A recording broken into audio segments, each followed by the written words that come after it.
I love your impression. I can't do it. I can't do it because if I try you, I'll sound like Markiplier. Do it. Do an impression of me right now. Do an impression of me right now. Do an impression of me right now. Do an impression of me. You're playing the board game wrong. You should do my impression of your impression of me.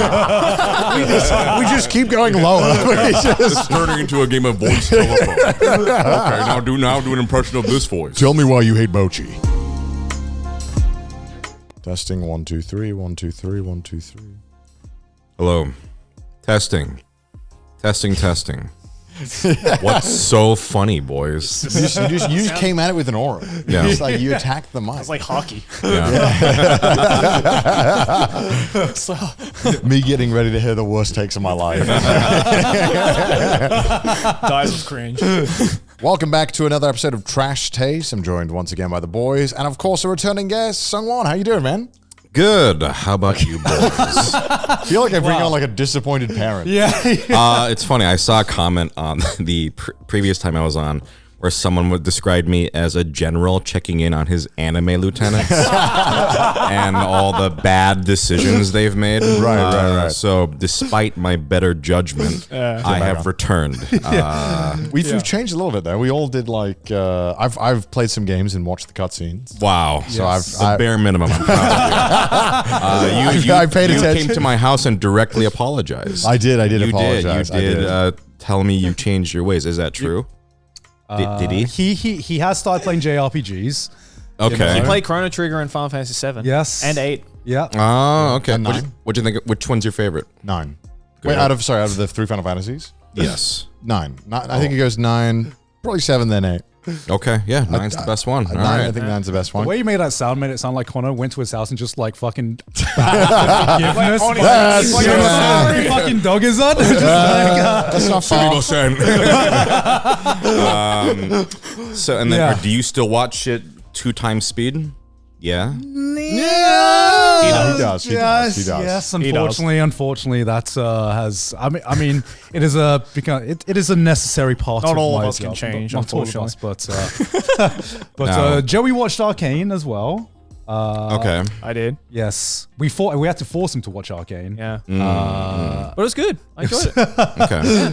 But that's that was last time. We don't know what's going to be said on this podcast just yet. Yeah, I'm sure we'll there find might be other ways to disappoint. Yeah, there might be you. a fresh batch of shit to work off of. Oh, I've got something. What's up? Bocchi the Rock. He come out swinging. Okay, I'll let you take this one. Yeah. I'd like to hear. What do you want to hear? What are your opinions on Bocchi the Rock? I think it's kind of arse. Why? Because one, the music is just not very good. That's 2, not true. Okay. I think it relies way too heavily on the social awkwardness, which is just way too overplayed. Okay. No one acts like her in real life, and people who say they do is just lying to themselves. Do you know many introverts? Many introverts? Yeah, but they're not that fucking introverted. Okay. And is that it? Do you know any introverts that are that introverted? I've run into many people. I'm sweating for you. I'm sweating. No, I'm standing down. Okay. I'm not going to let the general scare me. I'm the soldier that fights back. I'll say this much. I run into a lot of people at conventions. You know, Okay. they come up to meet me at like an autograph table or something. Yeah. And yes, I have encountered people who definitely are that level. Maybe you just give off a terrifying aura. I do give up. Maybe when they're not in front of you, they're just like the most chirpy, like. Maybe everyone's a Bocchi in my presence. But okay, so you don't like the music and you thought the main character was exaggerated. Was that it? Yeah, way too exaggerated. To the point where it just became not fun to watch. Do you think it's funny? No. What kind of anime do you think is funny? Not Bocchi. Okay, I'm asking you what kind of anime do you think is funny? You asking me all my favorite comedy animes? Sure, yeah. If I had to pick, probably Nichijou. Okay, Nichijou's good. Yeah. I like the absurdist comedy. Okay. Whereas, like, I feel Bocchi, just every joke had a formula that just got old really fast. Interesting. You know, at the first couple of episodes, I was like, okay, yeah, she's super socially awkward, and you know, it's funny to see her turn into a blob. Haha, funny. But when it's that for 10 episodes, I'm just like, I mean, come on, man. See, I'm just happy there's someone here to help me fight my fight. That's because you're a pro Bocchi, right? Yeah, I'm very pro. What about you? I haven't seen it. Leave me out of this. Leave me out of this. He's Leave me definitely out of not this. pro Bocchi.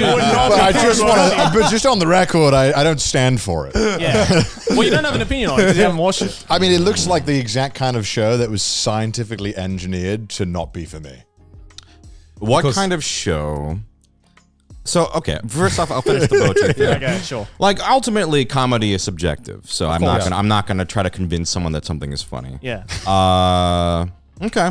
I think for me, the comedy does work. It does surprise me that it doesn't, because I think there is a lot of absurdist comedy in Bocchi, like the way, like her reactions to things. Yes. It does feel like maybe just I can understand a character putting you off, and that kind of ruins the show for you in a way. No, because because that's the thing. Is like there were characters in Bocchi that I really, really enjoyed. Sure. You know, the drunk bassist girl. Fucking love her. Okay. Yeah. Forgot her name. Some of the I have other, no idea you know, what's going on in the show, by the way. Why is there a drunk bassist girl on there? She's like 12. She's not 12. she's though. not not 12. Yeah. How old is she? she's like mid-20s. 20s. She's mid-20s? Yeah. Mid-20s, yeah. Bocchi? No. The bassist girl. The drunk why? chick. No, the actual Yeah, like yeah. band members are like what, They're high 15, school. Yeah, they're high 16, schoolers, something yeah. like that. Yeah. But Where's then, the drunk person coming into this? because one of the band members' sisters runs the live house. runs the live house, and These are the hype house. I was like, The hype house, the Bocchi hype house. runs the concert hall, and the drunk chick is one of the friends of Got it, her sister. So Okay. And like, basically- and her role in the story is like Bocchi sees her being so like carefree and like, you know, full of confidence Yeah. on stage, and that inspires her to be a little more like Yeah. open on stage. Oh, she's 28? she's 28. Okay. No, wait. Yeah, the drunk the drunk girl. yeah, She's the the drunk- top right. She's The top drunk right. racist girl is like 28. Also, the Yes. live house chick is hot as fuck. The 29-year-old hot as 20. fuck. Which one, the drunk I'm bassist into chick or- the 30-year-old sister myself. She's She's great. also All of hot. them look 15. Just to preface.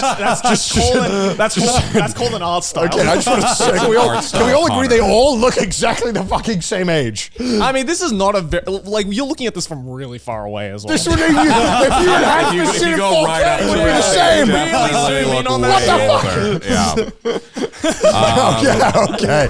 Oh, it's in 1080p. I can't see it. This is just the clip of 480p. I think Jose Mourinho going, I say nothing. If I say something, I'm in trouble. I don't want to be in trouble. Okay, let's not get into the fucking age of the character. Okay, you put a choker on, now you're 29. Sure. All right.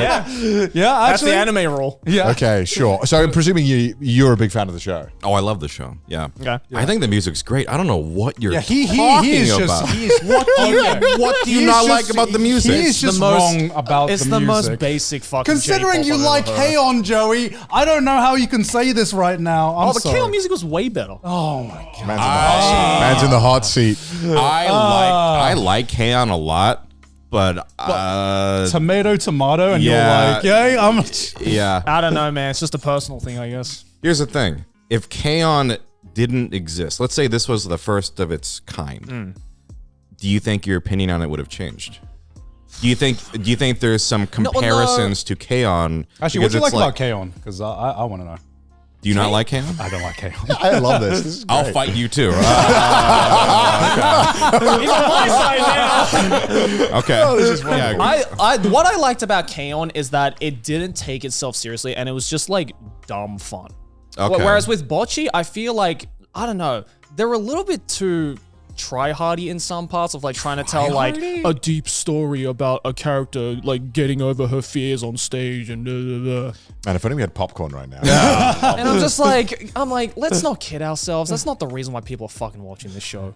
Yeah, I mean, for me, I disagree, but you go ahead. Bocchi is what I wanted K-On! to be. Bocchi is the show I thought I was going to get when I started watching K-On! Yeah. And unfortunately, I wanted more of a focus on, stuff like the struggles that Bocchi was going through, really getting over her anxiety, seeing some character progression, just even a little bit in Bocchi. I felt like K-On! way more lean into like the slice of lifey kind of like vibey aspect of things. Sure. And I just wanted some more plot progression. So you wanted plot. Yeah. I wanted more plot, which K1 does have, but it's definitely not. It's not the draw. It's definitely It's not the draw. Also, I'd say the first season has more of an arc. The second season doesn't really have much of an arc, from what I remember. Yeah. Anyway. Yeah. But it is very, very fluffy slice of life. Yes. 'Cause that's the vibe. Yeah. I actually really like that Bocchi. I mean, obviously your mileage will vary on the main character, but I really like the main character, and I like seeing her sort of emotional growth and her confidence go up, and the friendships form. Have you guys seen Sound Euphonium? Yes. Yes. What do you think of Sound Euphonium? I think it's fantastic. Yeah. Okay. Yeah. That. And so Peace has returned. I know you haven't seen a single one of these shows because they don't have a Naruto in it or whatever. What the fuck? Okay, what the heck? I love how he became. What the? Okay. First of all, I haven't watched Naruto. You haven't seen Naruto? Okay. Well, I've watched a couple episodes. Let's go back to a No, thing we were okay. talking about. What's a Connor anime? What is a Connor anime? Connor anime. What's your favorite anime? Great Pretender. No, that's not. You call me out. Did we I'm a ask phony? this last time? What's your favorite anime? Oh, my favorite The anime. Monogatari series is my favorite. That says a lot. Okay, Yeah. sure. All right. I mean, the most If I important. had to pick. The most important anime to me is the Ava series. Okay, to sure. say it's my favorite is hard. Yeah. Yeah, it's hard. I mean, I don't think it's like the best show, but definitely Bakano, especially the dub of Yeah. Bakano, I Bakano's- love so Bakano's- much. Bakano's- So much so Bakano's that good. my YouTube avatar is fucking. It's inspired by Bakano, the white suits they wore on the train. Oh yeah, yeah. I love the Lad Bakano. Russo. Yeah. Love Bakano. I would say Connor loves anime that doesn't feel. How can I say it's too anime? Yeah.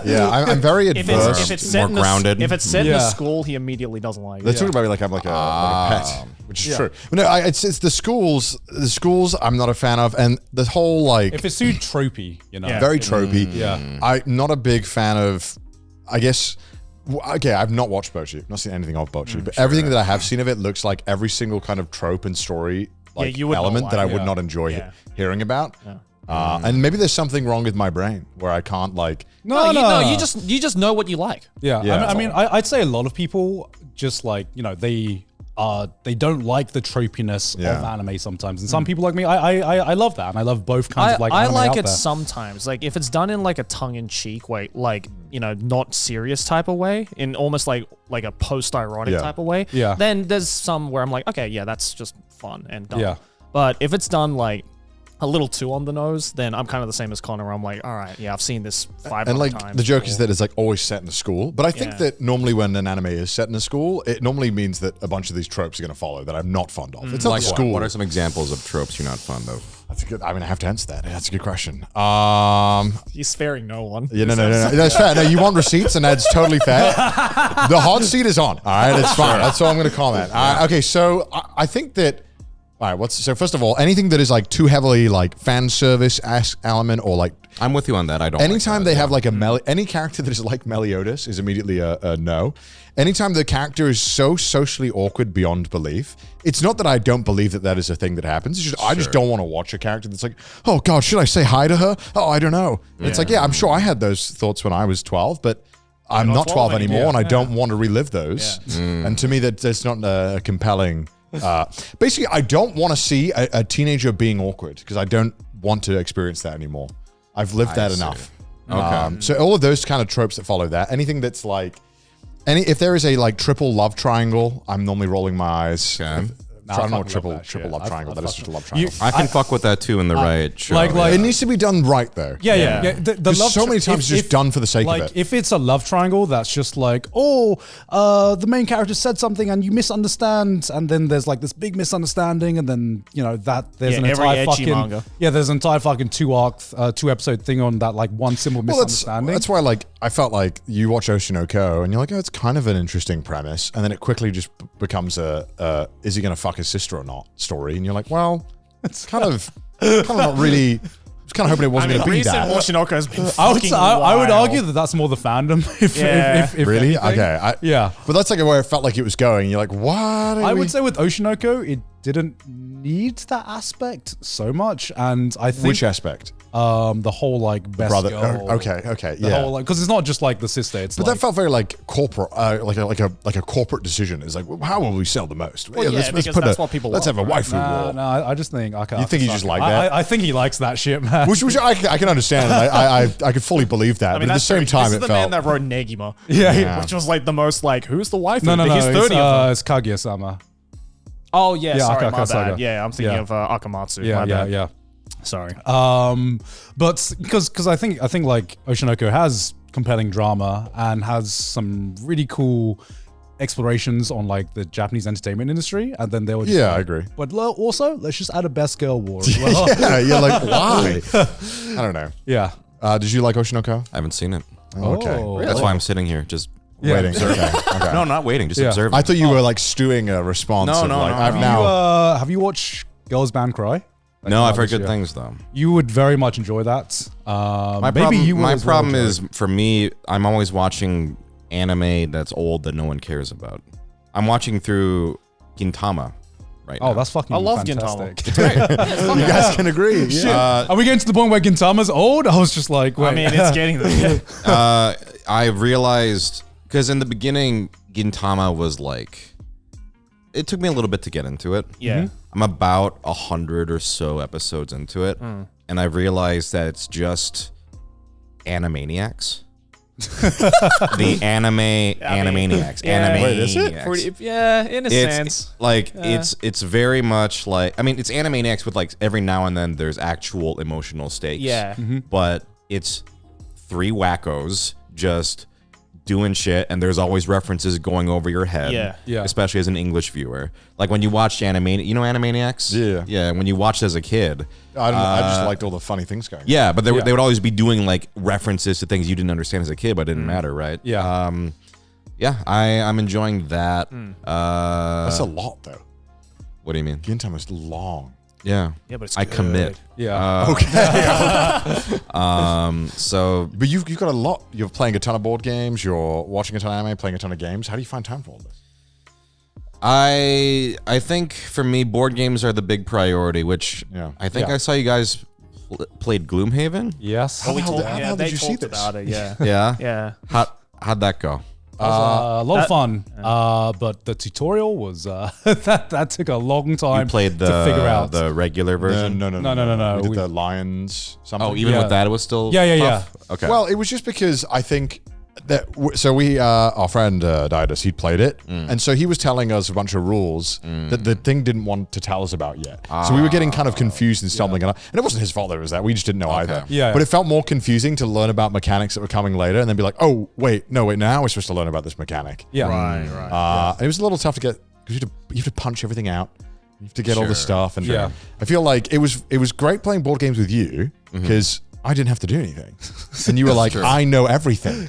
Let me I do just know walk everything. You. That's Let me true. just. Yes. And I realized how much more fun board games are when you have someone who's like, sit back, pick up your cards. I'll tell you everything. I am happy to be the board game shepherd. Yeah. Basically, I'll go through all the rules. I think one of the biggest obstacles is a big rule book, and you're not used to playing board games. Yeah. Yeah. That just kills momentum. Yeah. Right. Well, Yeah. especially when you have like, if there's maybe 4 of us there and we're there for 2 hours going over Yeah, the rules. right. That feels like a real like momentum killer when you're Yeah. like, we just want to play board games. We didn't want to like study for a test. Yeah, Yeah. because I think, you introduced Colin to Slay the Spire, which, Yeah. what a fucking fantastic experience that Yeah. was. And I think going from that, if we didn't have the experience of playing that and going straight into Gloomhaven, That'd be tough. it would have been a fucking too big of a leap. Yeah. Gloomhaven's heavy. I think Yeah. it's unfortunate that your friend kind of maybe went ahead, because I think Jaws of the Lion actually really well puts you through all the steps in a Yeah. very reasonable way. Yeah. But I can understand the excitement of, this is basically how you do it. And Yeah. jump Yeah. in. I think you're just super excited to share the game. Yeah. But I think once you play the game, it's not that complicated. Oh, no. It's just, no. you this card you move and this card you attack, right? Yeah. And then you just have to choose and you lose your hand as you go. Yeah, exactly. I think the mechanisms in it are actually very elegant once you start going with it. Yeah, it's more of like just the, info dump of just so Yeah. many mechanics and so many different Right. things, and the big ass rule book that is, obviously going to be very scary for newcomers. Yeah. So I think everyone needs someone like you who is able to just take their hands and be like, children, here's how to play the game. Come along, I'll explain everything. The Moses of board. The worst part is when we're doing I don't know, Slay the Spire, when you're not sure exactly how a mechanic works in the game. Yeah. And everyone's debating of I think it should work this way, and the rule doesn't everyone's really doing clearly, guesswork. and the rules doesn't clearly define how the mechanic works in X scenario. So you're like, what the fuck? But Slay the Spire was really good there. Yeah, Slay the Spire. And, I think and it's just playing it once with you, I was able to then be like, "Oh, here's how we play it, guys. Here's how we do it. Nice, Yeah. nice. Did I last time ask you guys if you knew how many board games I played? Did we go over that? we weren't into board games back then, so I don't think we did. But I think we now, spoke about anime mainly. if back we then. did, the number's gone up. yeah, because I'm. what's it at can we now? Can we get the coffee, Kai? I would like you to guess. I'll pull it up. All right. That you've okay. So are these board games that you've played till completion? Yeah. To completion. Well, I don't count jack off unless you don't jack off completion. It just wouldn't count. It wouldn't feel right. No, I just set it up, looked at it, and put it back. I don't know if you edge with board games or not. I'd say I have the total right here. I think. Oh, you guys go Let's see first. You guys whoever's go. closest will I win the don't. prize. I don't even know what a lot of board games is. What's the prize? He'll decide. He'll decide. Okay, okay. You go. You guys go because I feel like I have a number in my mind. God, I have no clue. How many board games do you think I've played in my life? In your your life? Sure. 70. 70? Yeah. Okay, what's your guess? I was gonna say way more than. I was gonna say really? like 200. Okay. I'd say I think about 1,000. 2,125. What the fuck? I was gonna say 2,000 initially, but you guys were in so low. I was like, wow, I look like a crazy person. I was gonna say 500, but then he says 70. I was like, oh fuck. I Damn it, I should have gone first. I think have 70 is what I played like a month. I have no bearings about how many board games there are. And board games are long. There are a lot. There's like thousands and thousands. Oh yeah, we had a discussion. We were like, what is the most complicated board game? We were trying to find out what it. What's the most complicated board game you've played? Would you? Yeah, Would you think? because the internet was telling us some 1980s paper thing. We have to Yeah. peel out a bunch of stuff to play real in your opinion, what is the most complicated board game you've played? That would be something like, this isn't the most, but like Through the Ages is very a lot. Right. Kai, bring it up. Yeah. What are some other ones that are like? But the You real know, honestly, one I don't like is Mage Knight. Mage Knight is too fiddly for me. Mage Knight. Oh yeah. the So Ages. for reference, 4.44. can the audience see this screen? Yeah. Okay. Yeah. 4.44 out of That's 5 crazy. is extremely high. Yeah. And usually anything that's 4 to 5 on Board Game Geek, honestly, kind of even for me, I'm like, ugh. It's like a little bit of a pain in the ass. Right. So what'd you do in this game? It's like Civ. It's like Yeah, I you're was about to say, basically it's like you play through like the eras. All and of stuff. the complicated It's a- games seem it's to a be- good game. yeah. Like I've played. Holy fuck. I have played. Oh, that isn't even not even that bad. I've played this and the original version. Right. And it's a fun game once you like know the rules, but it is Yeah. a lot to learn. And so I like games like this, but these are usually the games that eventually will leave my collection because you can only play these kinds of games with certain people. Yeah. Most people do not want to sit for 2 hours. This does seem like a very specific type of personality where they're Exactly. like, yes, I want to keep I track of all basically this. have my friends in tiers of like board game, what they can handle. Right. So like some people can fuck with anything. Yeah, Like yeah. they're like any game, doesn't matter if it's 1 out of 5, 5 out of 5. We'll do it. Complexity, I'll do it. Yeah. Some people are like, this is their worst nightmare, which I understand. I think this is Joey. This is this It You depends, think you'd like I this? think. Yeah, because like I don't mind complicated board games as Yeah. long as like I'm into the theme Yeah, of it. yeah, You know, it's like and I can I actually think put it myself. this into is it. a game where I would require a Sungwon. I need, Oh, yeah, I need someone who's yeah. played it. Like Yeah. I just think like I would not want to read this rule book on my own. Yeah, so this one's intense. Pull up Mage Knight. Mage Knight. Mage Knight is a type of game I don't like because it's Okay. very complex, but it's very fiddly in like the ones that drive me crazy. So it's like 4.37 also very high. God. It's a game that you know you're going through and you're exploring like a grid and shit. Oh my god! That's just all the cards laid out. It's not. You don't play it like I just Slay the Spire would look like that too. Oh, it's got the. It's like a hex grid thing, and you go out and. It's not a bad game. Like the combat's not bad, but it has all this shit. I remember like, if you're in a forest, then you do it this way. But if there's an archer, you do it this way. Right. And there's so many little intricacies like that. Right. Whereas, if this is like the one game you play this like every weekend with your buddies, like, you've played 100 times. That's the kind of game that, it can be rewarding. Yeah. But for me, I'm playing it like once and I'm like, I never want to play this again because it's way too much. Shit, my biggest gripe is like, oh, fuck, what's it in the rule book? Oh, okay. Wait, what is it? Yeah, like having to look up having to rule keep going back. clarifications. Yeah. That's a pain in the ass. So for me, honestly, 2 to 3 is like the perfect range. Right. I think 2 to 3 is like anyone can play it and it still is like a substantial experience. 1 to 2 is like party games, which are fun, but it's party games, right? Yeah. 2 to 3 is meaty, but you don't need to spend 2 hours to learn. Right. Once you go 3 to 4, it depends, but yeah. I'd say for those, if you're a board gamer or interested in board games, and BGG is a really good way of like, oh, I'm interested in this game. If it's 1 to 3, that's a good start for like a beginning board gamer. If it's 3 and up, don't start with that as your Can you type in Gloomhaven Jaws of the Lion? Yeah, that's probably like a 3 point. That's probably like 3 point. I don't think it's that I think it's bad. probably like 3.8. I'm gonna try to guess. It's one word. I'm gonna try to guess their complexity. What do you think it is? I think the original Jaws of Gloomhaven Lion. is like 4.1, and this is 3.8. I said 3.8, so 3.64. That's pretty high. But then the first Gloomhaven is probably around a 4. Yeah, so this was marked as like the easy version. Yeah, this It is is the- the beginner friendly version. Yeah, That's and I've 2017. played this version. I really liked it. So this 3.9. one's right, almost very much Yeah. close Wow. to 4. I've played this too. I haven't played all of it, but it's One- Jaws of the Lion takes you through step by step. Yeah, it like introduces every mechanic just little bit by little bit. Which I thought was a great way to do it. Yeah. So I recommend it. If you're interested in Gloomhaven, I actually suggest you start with Jaws of the Lion first. The real question is though, have you played Game Monopoly? Oh my god. Game Monopoly?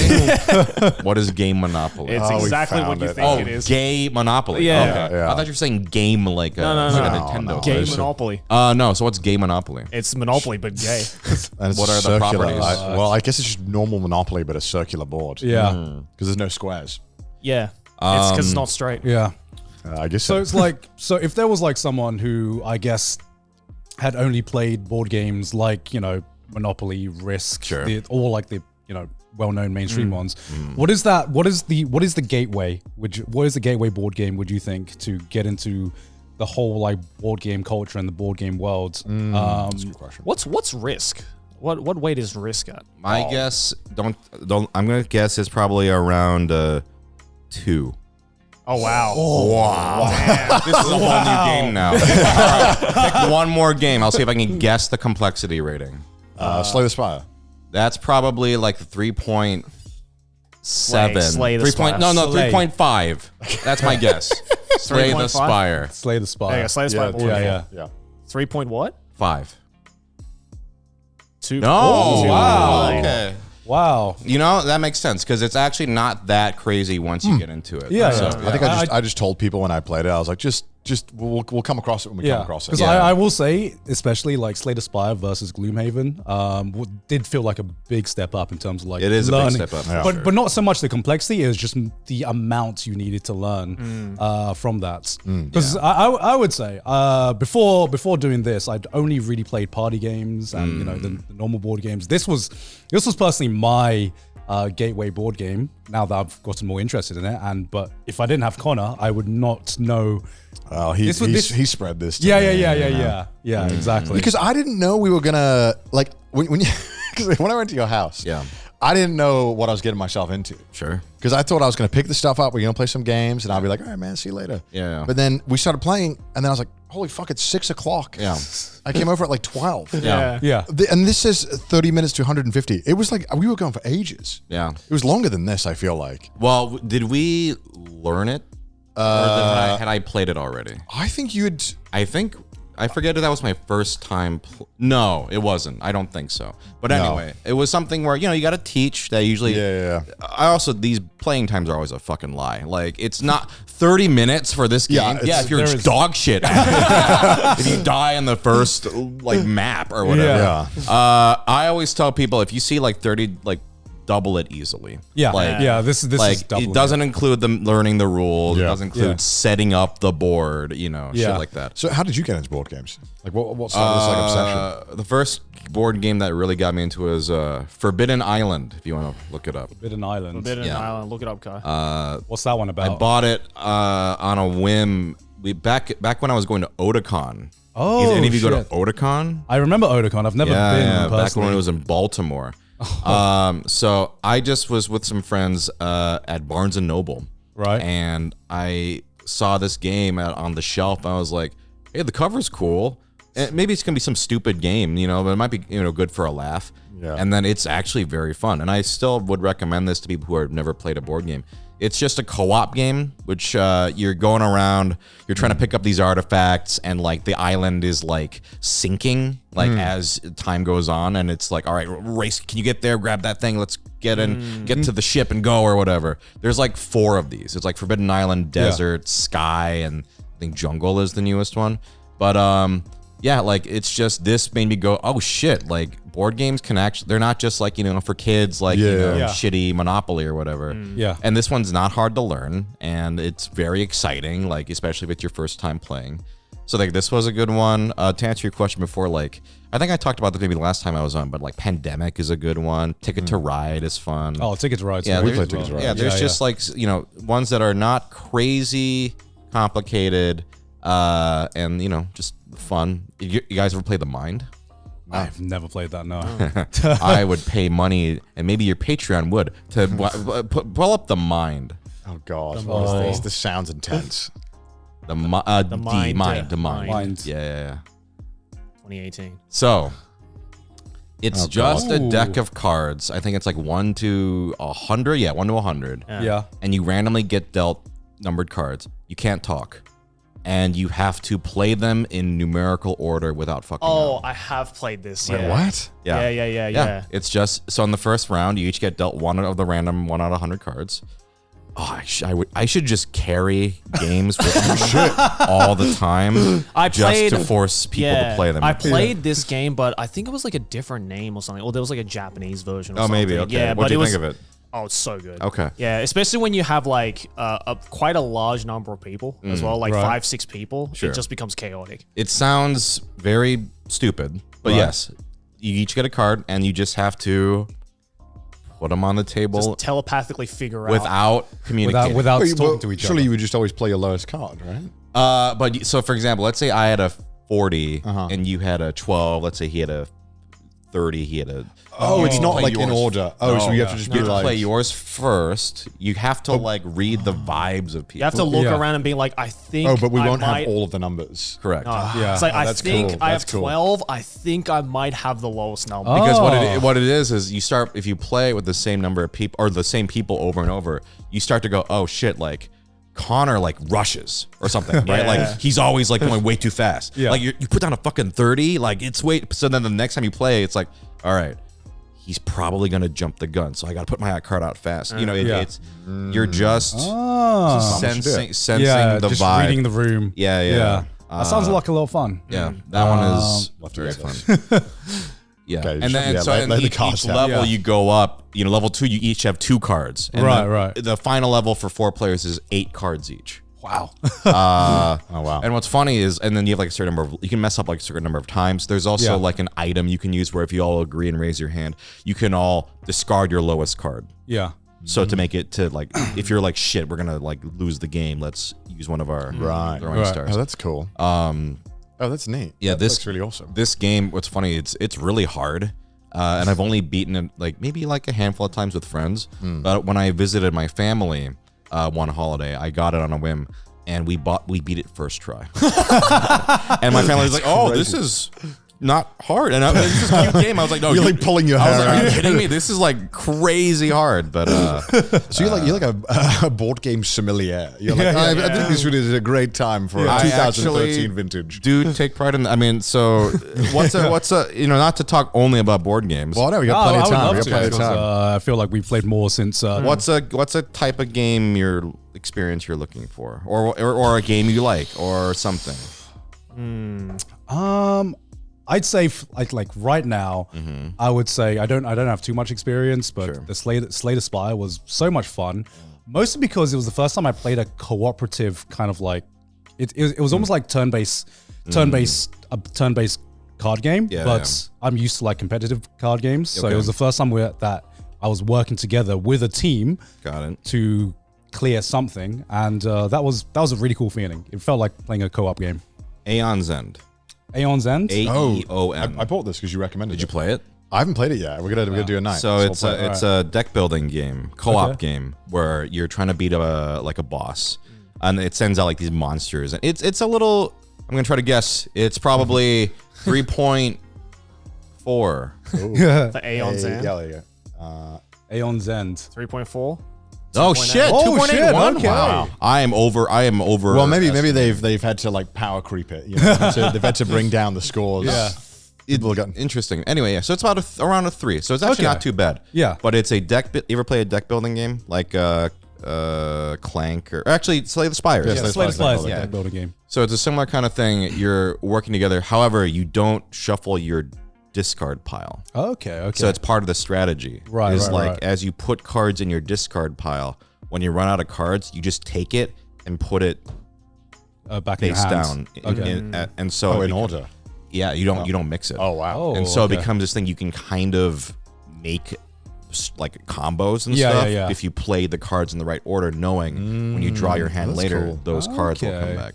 All right, let's play it then. That's I bought pretty it. cool. I have it. All in right, my let's armor. do it. I sent him a list of. Yeah, he Yeah. messaged me and I was like, I think I said Clank Catacombs maybe. You did. There was some that I couldn't find online, or I couldn't find. There was some that had like 19 different like legacy version limit. Like, Oh, yeah, And I was yeah. like, what the fuck? Which one do I get? I got the Dune one that you recommended. Oh, Dune Imperium. Yeah, That looks complicated, but it looks fun. It's beefy, but it's great. That looks really fun. Yeah, I want to play that. The Dune one was like 3.4. Yeah, something like that. Yeah, It's like just Dune. yeah. Come on. Yeah.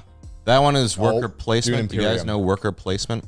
No, but I've really wanted to do a worker placement. Yeah, I've it's heard basically of just it. you got a bunch of guys, you put them on a thing, you do the thing.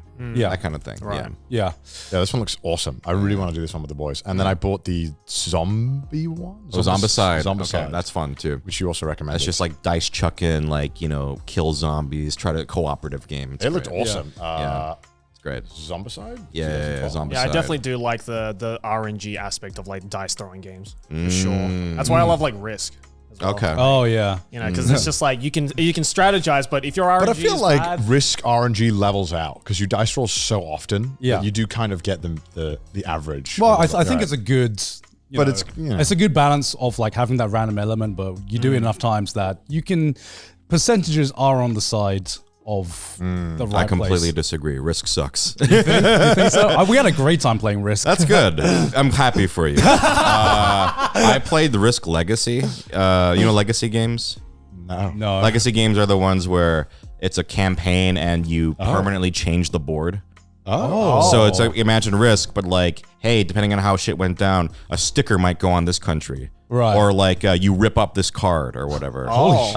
So that's Legacy games. And Risk Legacy, it's pretty. It was the first Legacy game. Right. It was pretty fun, but I kept rolling fucking ones. And it was like, what planning can I do if I'm just going to roll ones all day? I think that's kind of fun though. It's funny. Yeah, I didn't have a bad it's time. funny with it. when it's not happening to you. Yeah. But it is something that that's why a lot of games move away from pure dice rolling. Yeah. But we played it again a second time, and because none of us would kind of work together, one of us just became too powerful and just steamrolled everyone. I Yeah. see. Because no one refused to cooperate Yeah, to kind of make exactly. alliances, so it kind of just it fell apart. Gotcha. But man, no, damn, I really want to get into more board games, but it's like hard because you got to like do like a whole day basically. I feel. Yeah, Yeah. It's definitely like I think the biggest thing that puts people off is, especially for some of these bigger ones, it's definitely a commitment because you are sitting there for like 3-4 hours Right. sometimes. And you have to get people to come over to do it as well. Yeah, Like, exactly. And stick pay around- attention. And pay And pay attention. attention. Yeah. I have a very hard rule of, unless it's an emergency, put your fucking phone away. Like, I'll ask if someone has their phone out. I'll be like, "Oh, is it an emergency?" They go, "No." Just smack it out of there. I'll just go. I'll wait. Because I think be in the moment. Be in the moment. I didn't even realize I didn't use my phone. Yeah, you did. Yeah. Well, that's because the game was so fun. Yeah, it was just so Yeah, good. yeah. I couldn't stop. Listen, I'll pull it out if someone's taken like an hour on their turn. I'm like, yo, okay, and that's Yeah. rare. Usually, I will just sit and just kind of hang out. Yeah. But sometimes if it's like, yo, you need to hurry the fuck up. But Yeah. that's like a 1%. Like of the time, I don't know. For me, it's like that's what I love about board games. It's a social experience, right? And usually, even if it's not your turn, it's fun to see what other people are doing or give them shit or just like talk. Like so, I try to let's just be in the moment. Yeah. be in the moment. You can be Yeah. on your phone whenever you want. Also, I can't imagine how fucking infuriating it is to like spend like a good 10 minutes explaining the rules, and someone's like, I wasn't listening, sorry. Can you explain that again? Exactly. So that's usually just what I ask of people. But Yeah. usually, if the game is really fun, you don't even look. Yeah, you think don't. about Yeah, it. you don't need to. I mean, the only times I think we were looking at our phones is to check the rules. Yeah, exactly. yeah. And it's always Or I that bought one. like the audio companion that would like narrate. Oh, the yeah, thing yeah. For which game? For Gloomhaven. Gloomhaven. Oh, okay. Yeah, I bought the narration thing, so I was like, fuck it. Yeah. Have you ever thought about making your own board game? Now that you've Uh, gone through so many. It's been like asked to me many times. I would say maybe. Yeah. Like it would depend on What do you value in a board game? What do you find like the most fun? I feel like if I were gonna do one, I love deck building games. Deck Like, that's my building? Deck favorite building games genre. are so So, fun. if I made like a deck building game that I really liked, I think Right. that would be a lot of fun. Something that just is rewarding to play every time you play it. Yeah. I like that kind of experience. Yeah. Yeah. Yeah, I can I mean, I've only played one, but that was That's really fun. That was so much fucking fun. Yeah. And I'd love to try the other one as well because I think the biggest problem is just finding times and finding the mates to come over. Do you do it every week where you're I at? usually play games twice a week. Twice a week? Oh wow. So usually on Saturdays is a board game day for me. Right. And then I have a legacy group. We go through all the legacy games, and that's usually like once a week too. Oh shit. Okay. So I'm playing pretty consistent. How do you like? Because you're mentioning that you have friends that are in like the category of every game, some Yeah, games. right. Do you like pick the game based on like who's coming, or are you like I'm playing this game? And then I invite. Yes. Okay. So like I go. I wanna You're like pl- you're not on the list. Sorry. I go. I want to play this game.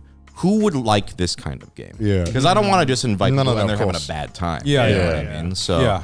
yeah. So if it's like it's kind of a beefy game, I'm like, all right, I'll invite so and so, so and so, and so and so. If it's like a easier game, like more people can play, I'm like, Yeah. great, I'll just invite whoever. Yeah. Got it. Do you ever have the problem of like you're like man, this is a 5-player board game. I want to invite 6 people, or does that ever happen? Or If there's a specific player count, I only invite. yeah, you're like sorry. Yeah, I'm just like 4 players, great. 4 players is like the perfect count. Yeah, I think so too. I think Right. once you go beyond 4, you kind of have to do party games because Right. like most games are designed for 4. You know, if you boys are in town and want to do a 4-player game, Oh fuck yeah. but it has to be us 4. Yes. Yeah. Just because beyond that, then it's like party games. Yeah. Got it. Yeah. If you want a real good time, No, It was really fun I last would time. love to have down. something, maybe a little bit more beefier, even something more beefier than we would do by ourselves. Anything you recommend, I'm fucking down. Sure. I had like 19 spam musubis at your house. Oh yeah, that's right. Yeah, That's all I ate. There was so and many. that was the first time you had spam musubi, right? It was. Yeah, I've never had it Yeah. before. Never spam musubi? No, I've never had it. Why would I have it? It's goaded. It's Well, I didn't know that. Now you because I know. remember you were like, oh yeah, I don't know, it's just spam. What was it? and then, but my wife made some, and you were like, it's legit. Yeah, I had it, and I was like, okay, I'll have 3 more. Yeah, And then just ate that for like 7 hours. yeah. It was so good though. Oh my lord. Yeah, but that was really fun. I think, and again, like having someone who knew the game and walk you through it is such a more fun experience because it's just like having like a tutorial like the voice. You're like, oh, awesome. Okay, yeah. All right, yeah, that's nice. And then you're like, don't ask about this. All right, okay. All right. And then they're like, all right, okay. When it comes up, it'll be relevant. Usually I'm like, just wait till the end for questions. Because oftentimes something you have a question about will be answered later. Right, in the explanation. Which, so you said you bought that in the first board game. So what year did you buy that? 2015, you say? God, when would that have been? That would have been a long time ago. Maybe like 20, I think it was in college. Oh, wow. So maybe like 2012 or something. So 2,000 board games. Actually, I probably made That's crazy. I probably made a account around that time. What is that? I'm seeing spreadsheets. It's a board game geek, boyo. Oh, you rate every single board game you play? Yes. Oh, I should do that, huh? It's great. I was like the four board games. That's just my anime list, right? Anime list for board games. I made my Board Game Geek account 2016. So my guess is I might have played Forbidden Island maybe 2014. Because I bought like that, and then I played Betrayal at House on the Hill, which is like, that's like a lot of people play that for their first What is game. that? Betrayal? Betrayal at House on the Hill. It's heard pretty of it. good. It's like you're exploring a mansion, and then one of you turns into a traitor. It's fun. I think I've played this one. It's definitely, not to be a snob, it's definitely the one people go, oh, I love board games, Betrayal at House on the Hill. Oh, yeah, And I played get this. it. It's a fun game. Like, I like it. The Legacy version of this was actually pretty dope. Because you play through like generations of like, you know. Oh, that's cool. Yeah, you play a generation, and then people die, and then like the next generation, the house keeps all the stuff you did, but it's a new generation of people. Oh. That was pretty cool. This is a good starter game. It's like, I think, you know, you go around, and what's cool about it is randomly during the game something happens, and then one of you don't know who it's going to be, becomes a traitor, and you have to leave the room. Okay. And you have your own manual that you look at of like secret rules. Right. And then when you come back, it's everyone against that player, which is a fun little mechanic. But yeah. That looks awesome. Yeah. This episode is sponsored by Sakuraco. Boys, do you want to enjoy the comfort of Japan in your own home? I would love to. I love to, Joey. Well, boys, I have the perfect thing for you then. It's called Sakuraco. Don't know if you've heard of it. Beautiful thing. That beautiful thing. That right there is a monthly Japanese artisan snack box that supports local Japanese snack makers. Each box coming with 20 traditional, authentic, and artisan Japanese snacks, including Japanese teas and a special Japanese tableware. Now, these are not snacks that you find every day, normal Japanese convenience stores. No, these are hand-picked. And every box comes with a cultural guide booklet containing Japanese cultural information and explanations of each snack, like where it comes from, ingredients, as well as allergen information. Look at all this beautiful stuff right here. Now, this month's theme, holidays in Hokkaido. We absolutely love Hokkaido. We simp for Hokkaido. We simp for Hokkaido because why? Because it has some of the best food you can find in Japan. Connor, what's that? Those right there are the salted edamame arare, made with edamame beans kneaded into rice dough. This snack delivers a rich, savory flavor. Well, I'm also going to try the Hokkaido strawberry milk chocolate sandal cookie. Ooh. How is it? Oh, that's good. That's the kuromame warisen, so black the senbei black was bean good. senbei. Oh, man. I love senbei. Give me that. Give me that.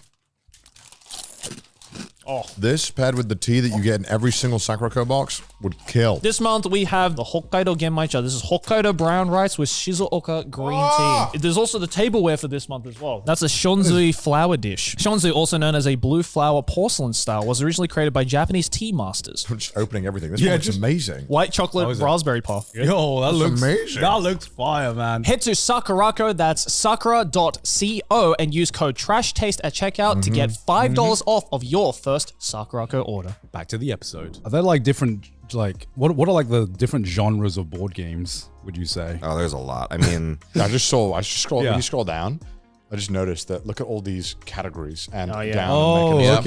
okay. Adventure, exploration, There's horror. so you can many. go by like Holy shit. mechanism, like they have their category. Dice yeah. rolling, modular board, player elimination. So there's like Jesus. worker placement games. There's social deduction games. There's, you know, trick taking games. There's all kinds of games. Are you a fan of social deduction games or What's social deduction games? Among Us?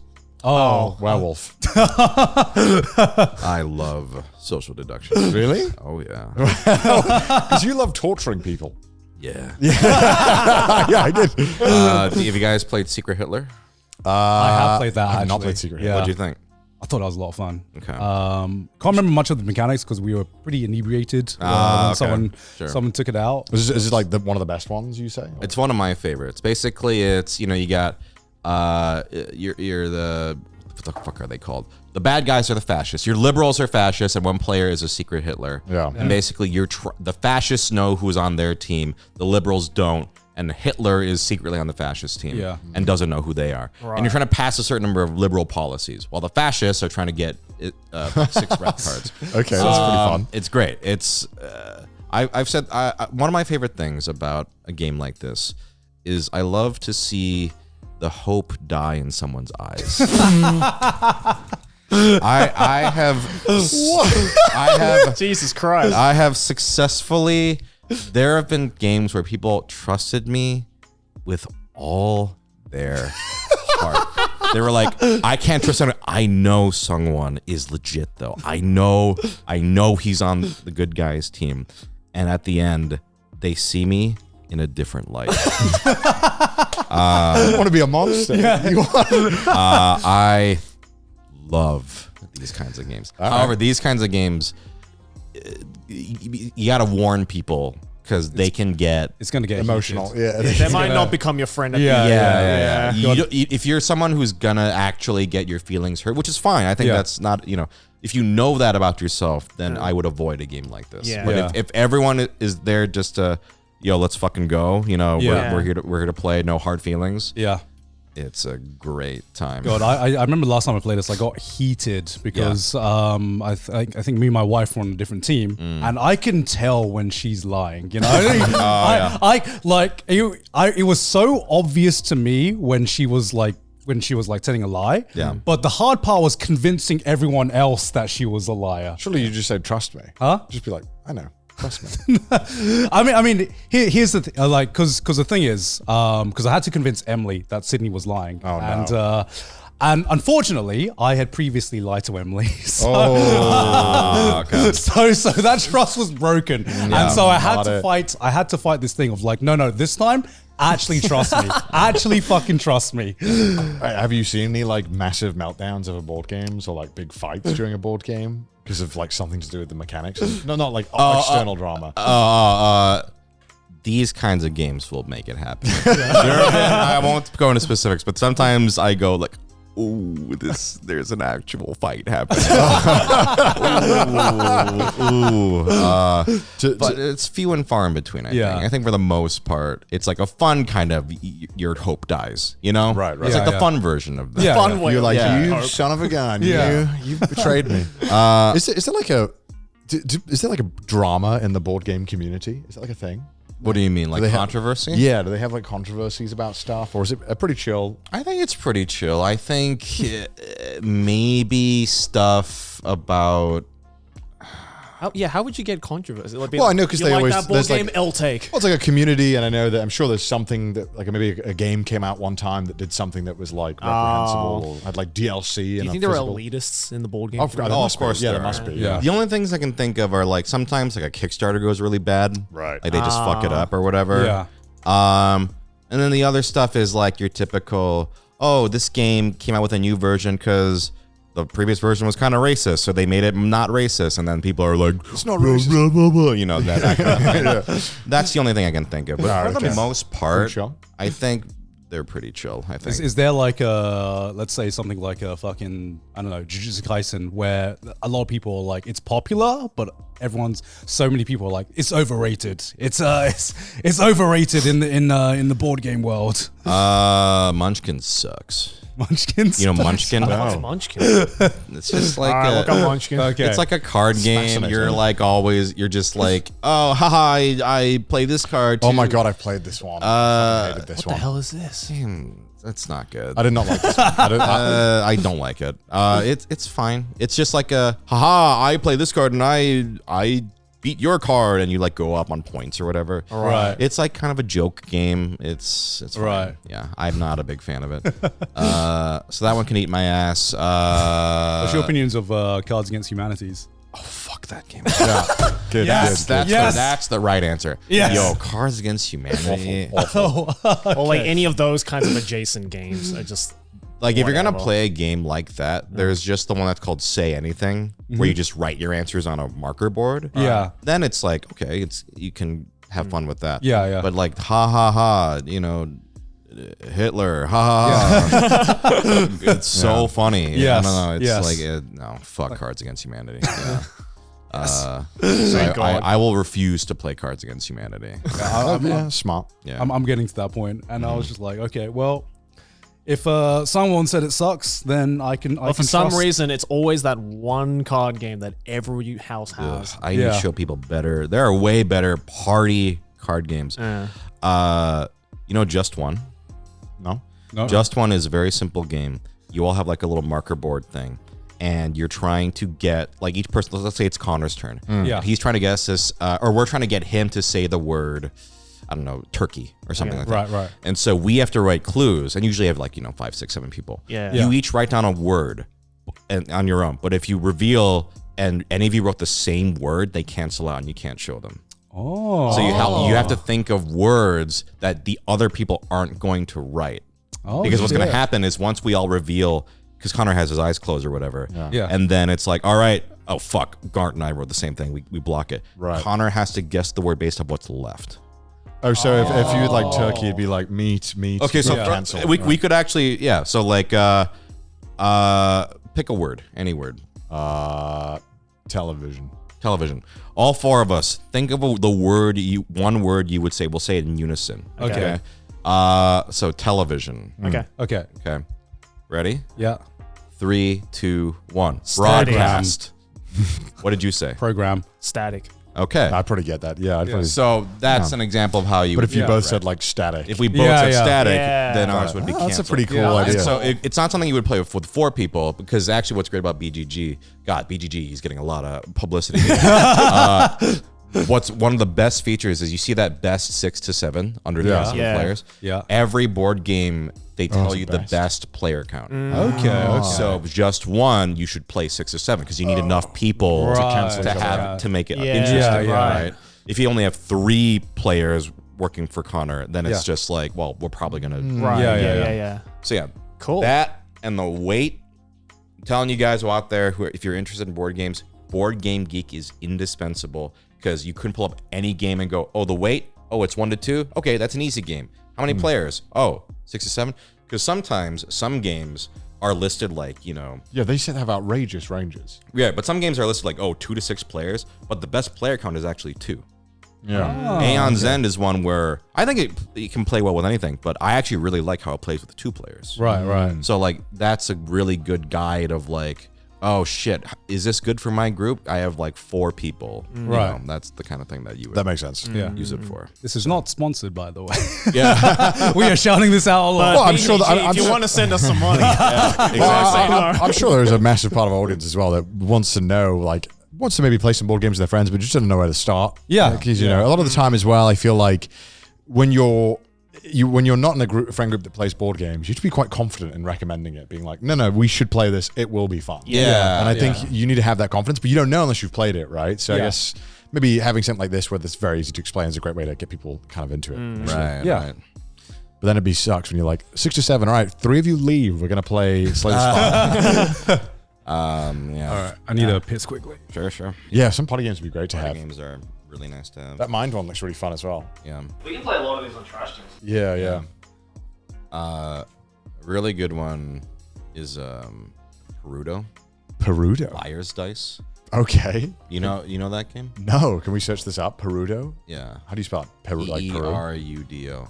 It's like an old game. Like it's been 1800s? Yeah. 1800s? All you need is like 6 cups and 5 dice. Okay. 5 dice each. It's just a classic bluffing game. So you like roll a dice, then bluff? So it's like you all roll your dice secretly, and then you just start trying to predict how many dice are under everyone's cups. Oh. It's extremely fun. Oh, Liar's Dice. I have heard of Liar's Dice. Yeah. And so what They will I... play it in Pirates of the Caribbean, like Oh, 3 really? or something. Yeah. Wait, so do I like just hide how many I'm putting in the cup? All of you have a certain number of dice, and you roll them, and you look at them hidden. So you know your dice, but you don't know what anybody else's dice. Right. So you might say like, I think there's like 9 4s, and 1s are wild. That's the thing. It's like when you say, oh, I think there are 9 4s.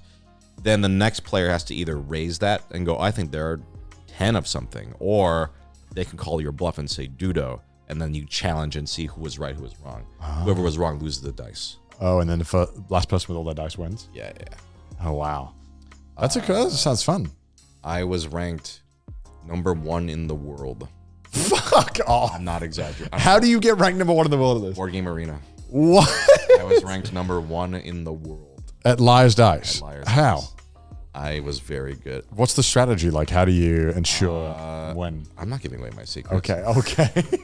I'll say you can use, I mean, part of it is math. Part of it is also you pay attention to what other people are bidding. Right. So it's like, okay, he bid 8 twos. And then when it comes back around, it's like, okay, did he really have twos? You pay attention to the consistency of bets. Okay. There is a math element involved for probability, right? Okay. Anyway, yeah. That sounds fun.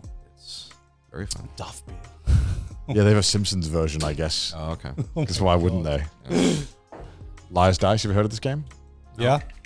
Have you played it? Lies Dice. Yeah. 1800s. Oh, It was. I thought, is this like the Chinese drinking game? Or is it something different? Might be. Maybe. Okay. Because I know. Basically, in China they have something that's called Lies Dice. I don't know if it's this exact thing, It but might be, yeah. Yeah, but it's normally just something you see in every karaoke booth. It's a drinking game over there. Oh, wow. Yeah. This episode is sponsored by Shipstation. Boys, I have a clothing company, but I was like, hey man, how are we going to ship all of these clothes out to Joey- people all over the world? Joey, you're not Santa Claus. You can't visit all those homes Can't and do give that. them the. That's ridiculous. How are you going to do that, Joey? I don't have a reindeer You to don't- steer with. That's why I use Shipstation. A lot has changed over the last year, and if you have a growing e-commerce business, you can relate. Whether you're looking for better efficiency during the hectic holiday season, or your business has outgrown your old shopping solutions, you need Shipstation to help you scale your business. Shipstation helps you achieve exceptional shipping efficiency with a robust all-in-one order fulfillment system that integrates with over 180 of the most popular e-commerce platforms, marketplaces, and carriers. What he said. Because you know what? You can effortlessly scale your business with smart features and automations that boost efficiency while bringing costs down. You can lead your business into the future with technology built to save you time, extra costs, and headaches. And don't forget that it's the fastest and most affordable way to ship products to your customers with discounts up to 89% off UPS, DHL Express, and USPS rates. Whether you're looking for better efficiency during the hectic holiday season or your business has outgrown your old shipping solutions, you need Shipstation to help you scale your business. What are you waiting for? Scale your e-commerce business with the shipping software that delivers. Switch to Shipstation today. Go to shipstation.com and use code TRASH to sign up for your free 60-day trial. That's shipstation.com, code TRASH. Back to the episode. But what else have you been to in the? What else have you been up to? In Yeah, because obviously you're in Japan as well. Crane gaming. Crane gaming. Yeah. This is your 4th time to Japan, you said? It is, yes. We went to Osaka for a bit. For me, I've just been eating. As you do. That's all I do when I'm on vacation. I'll have specific dishes I want to try. Like this time I tried, is it Yanagawa Nabe? Do you know that? No. Maybe I want to make sure I get it right. The Yanagawa Nabe, it basically, there was this, I got my list here. I got lists for everything, boys. Okay. Yeah. Yanagawa Nabe is like Yanagawa Nabe. we had it like, it was like sardines and it was in like an egg and onion, like sort of like, Looks pretty good. it was really fucking good. Where did you get it? I don't remember where we got it because we've been to so many places. Because my strat is just, I don't try to like pre-plan too much when I go to Japan. Me too. I just know there are things I want. So I'm like, okay, I want to try Yanagawa Nabe. And I'll go, I'll literally just Google Maps it. I'll just Yanagawa, because it auto translates everything. Yeah. That's honestly one of my biggest advice for people is don't worry too much about like, I need to go to this restaurant at this place. Yeah. If you want to eat a dish, Japanese people use Google Maps and rate everything on there all the time, right? Yeah. And I found really good places just like that, normally tourists don't go to, right? And I would. I was going to say, there's usually more than one place as well for everything, Exactly. right? So, Yeah. I had a great experience. Actually, I will shout this place out specifically because it was just such a memorable time. I wanted tempura, and I was like, okay, well, what's like a good tempura place that's like nearby? And I just randomly searched tempura. Okay. And this place was called Wakataka Okay. in Shinagawa, and we go and sit down, and it was kind of intimidating because I don't actually speak Japanese very well at all, Right. even though I've been here like 4 times. And basically it was like the classic joint where it's like only Japanese businessmen, and like they're kind of looking at you like, why are you here, you know, that kind of thing. And it was kind of awkward because they kind of had to move over to make room for us, so Right. they kind of like had to pick up their shit, and so we felt kind of bad. And so we sat down, and we're kind of, and the menu's not in English at all, so we're like you know, pulling out our phones and shit. I don't think this is it. No, that's the but, Grand Prince Hotel. Yeah, I was gonna say. I think it might be that one. Yeah, Wakataka. Is it on the station next to it? It was. I just saw it. It's next to it. It's next. Yeah, I think this is it. And so we sit down, and then like we're just kind of pulling out our phones or whatever, and then we hear in perfect English one of the Japanese business goes like, "You guys want to help or whatever?" And it was just like this guy was from Tennessee, like he's lived in Tokyo for like 5-6 years or whatever. Yeah. But then the rest of them, and then we just became buddies with these 4 Japanese business people, and the temper was really fucking good too. Oh yeah. And the guy, actually, the guy was like a former pro wrestler too, and like, Oh shit. What? What a random ass like life. yeah. Their tempura soft boiled egg Oh, was that looks amazing. delicious, man. They poured a good ass, like they were like, I think the business people were saying like, oh yeah, like they're professional beer pourers. Like Yeah. they make sure like the foam is perfect or whatever. The ratio. Yeah, and it was a good ratio too. I was like, shit. So yes, Are you a big beer guy? actually no, because I'm not supposed to drink. Oh, okay. So for me, it's like special occasions. Right. I mean, that's for if they're like, we it's like pour a the hou- beer perfectly, Yeah, you're like, yeah. oh, I got Professional beer. I have to Okay. try the beer. Exactly. So when I was like, oh fuck, you're a professional beer pourer, I will have a beer. Or like my weakness is always like umeshu. Oh, like yeah. I love like a yeah. plum wine. Or, Yeah. or if I'm at karaoke, I love soju. So Okay. I will indulge, but usually Rest of the I'm occasion. supposed to like not. Right. But if I'm gonna have a fucking professional poured beer, You can't say no to that. I can't say no to that. Get the ruler out to be like, oh my god, it's the golden ratio. The golden ratio. Yeah, that's why for me, Google Maps and just like find a place. Yeah. There was one last trip. It was Kyoto. I don't remember the name of the place, unfortunately. I wanted to try like a specific tofu dish or style of cooking, and so there was this random ass one like up in a neighborhood, like in the hills or whatever, and we like trekked up there. And the old woman there was just like so excited. She was like, "Wow, how did you find out about us?" I was like, "I just literally Google Maps it." That's a good method of, I think, finding cool spots as well. Yeah. Yeah. Because I've never heard of that nabe type. Oh yeah. Yeah. Like if you know an obscure food dish, that's Right. because there's so many. Yeah.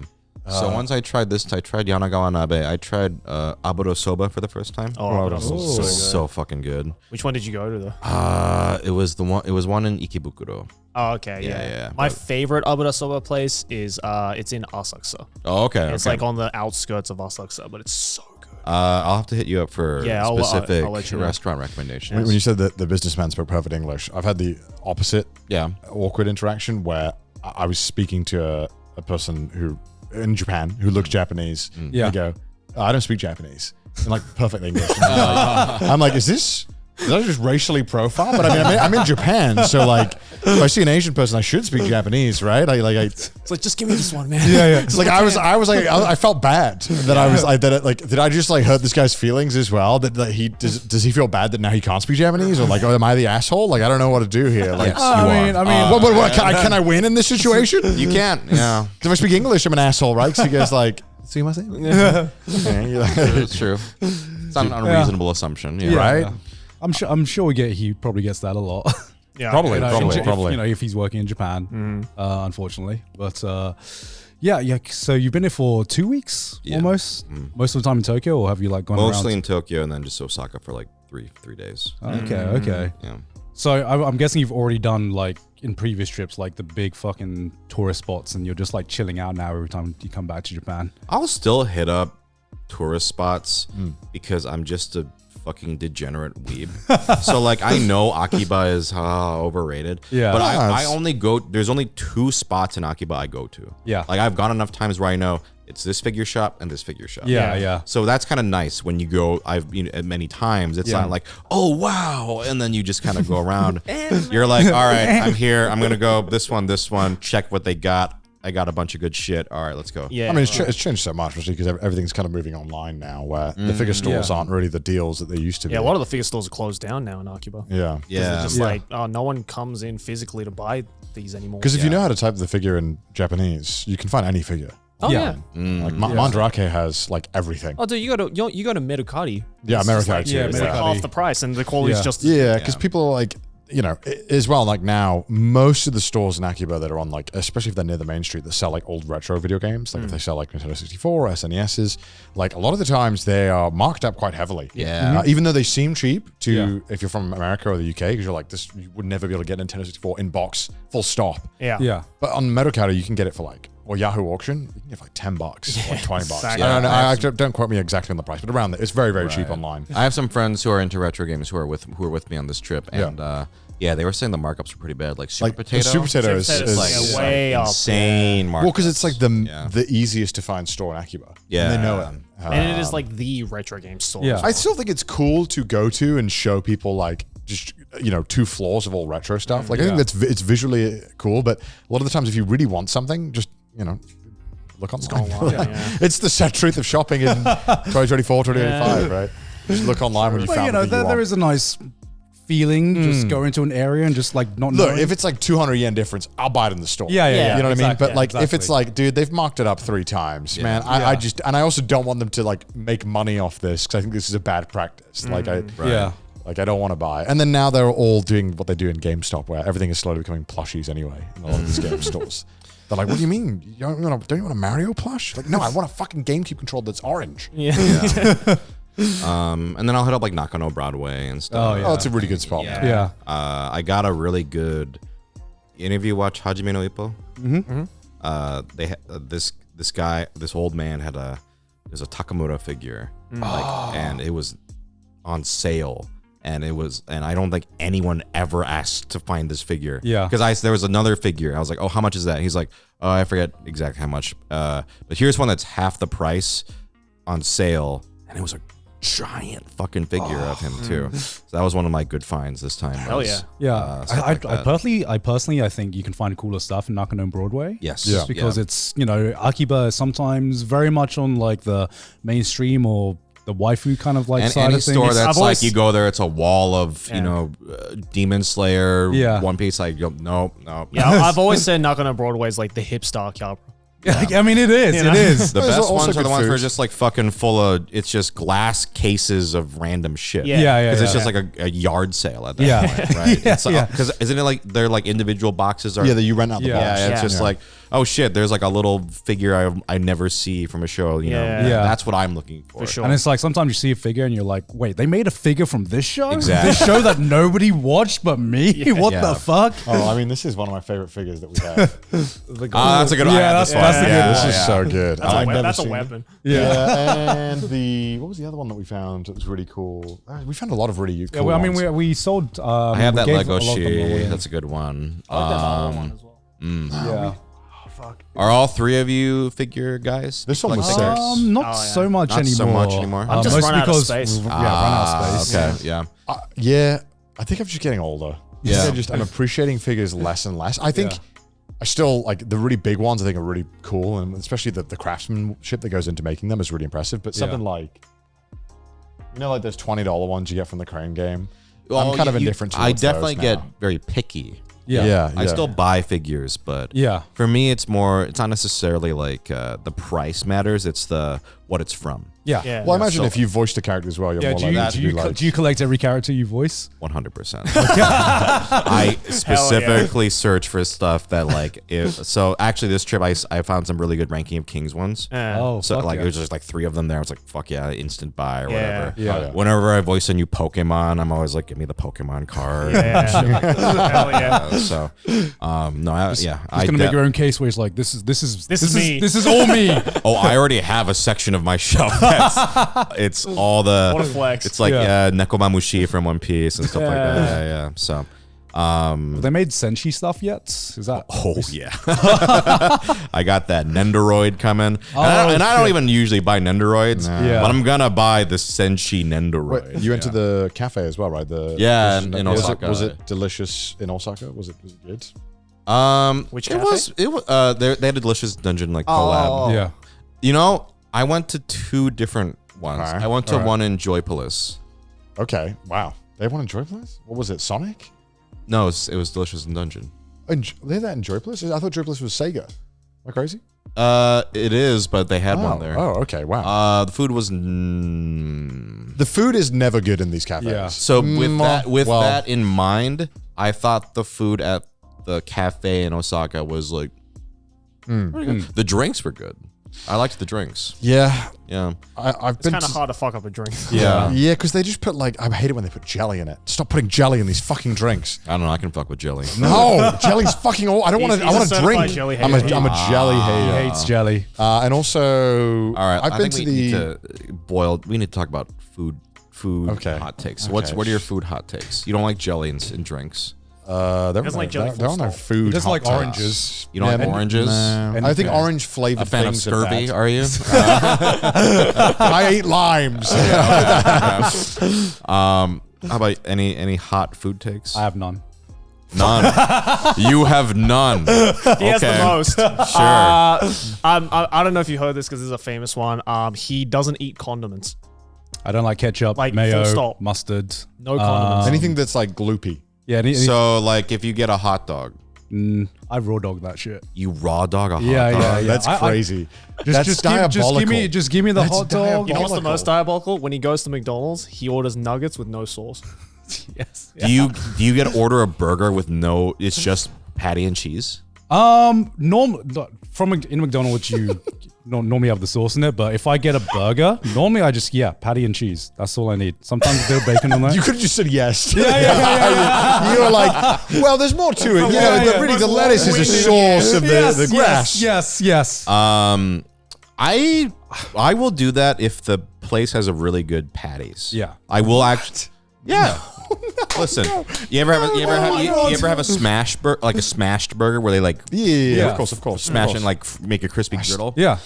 I will do it if I want to taste the patty. Well, Yeah. Because ketchup and stuff can overpower it. Yeah, I but totally normally you agree. don't want. I guess the idea would be that there wouldn't be that much sauce on it. Where because especially smash burger, the edges normally, when it's sticking out of the patty. Yeah. Normally that's like you can have a little trial of the unsauced because the sauce should just be in the middle. I'm not talking about smash burger the chain. I'm talking about like that style. Yeah, the style, I yeah. guess it's the same thing. Yeah. But like, Yeah. I guess for me, for burgers, I think that mayonnaise or like ketchup is really good at kind of combating a lot of the heavy, fatty flavors. Because tomato sauce or ketchup is kind of vinegary a little bit. Yeah. No, I don't. I'm not. And I opposed think it to kinda ketchup helps. on. Like I usually will have. I feel like it's Yeah, necessary, yeah. is what I'm saying. I just preferred like if I'm having a burger, if it's a good burger, I have no problem having. Is there no like an ick factor? Do you think condiments are kind of gross? Uh, Because some people have that, like a sensory, like they don't like the yeah, goopiness. specifically, like I said, ketchup, mayo, mustard are normally the big three that I just Ranch? I just not ranch either. I used to not like ketchup as a kid, which is ironic because most kids love ketchup. Yeah, I hated ketchup as a kid, and then I grew up, and then I still never got over ketchup. Mayo, I've turned my opinion around specifically because of Kewpie mayo, which I think mayo, it's great. fucking fantastic. it's great, I still don't yeah. like the not Kewpie mayo. Yeah. Ketchup, I don't know, because it's weird because I really love tomato sauce, right? Sure. I love tomatoes, but it's a bit the smell, the consistency? vinegary like taste. It's Wait, quiet. you must have a hot food take. No, all my takes are right. No, you must have something. Maybe this is not the public opinion. There must be something that you feel like you feel like you're in the You minority. can throw some out and we'll judge if it's hot or not. Trust me, we've had a lot. I'm trying to think if there's something that's like really egregious. Do you have one? While I think. I kind of fuck with everything. That's the thing. I'm very not picky. Yeah, like I eat I will everything. eat pretty much anything. Like I have nothing. No. It's like I think this isn't like a controversial opinion, but like In-N-Out fries are terrible. Yeah, they are terrible. Yeah, that's the thing. Yeah, That's not that's factual. controversial. Yeah, that's right. factual. That's why you have to bury them in all the sauce and cheese to make them. Yeah, exactly. That's where sauce saves the day. Yeah. What do you think is the best fast food chain in America? Ooh. For burgers? No, just fast Just food in chain. general? Yeah. My favorite is Steak and Shake. Oh, You ever had Steak and Shake? I've never had a steak and shake. Yeah, I before. have. It's so wrong. It's So wrong. What the fuck are you talking about? Dude. It's mid. It's What just- is your favorite? He said that with such conviction. What's your favorite? Let's hear If I it. had to say, Yeah, what? Okay, wait. Do you count Five Guys, or is that fast yes, casual? Five Guys fast food. Yeah, I was gonna say Five Guys. Or is that fast casual? Like, I'm just trying to understand like the level where we're Let's counting. say, what's your answer besides Five Guys? Either Shake Shack or Wendy's. Okay, both are good. Yeah. Oh, thank God. Okay. I like Wendy's, but I just the burger at In-N-Out, not the fries, just the burger. But then again, I feel like that's unfair. Well, No. can you rate a place just off one item?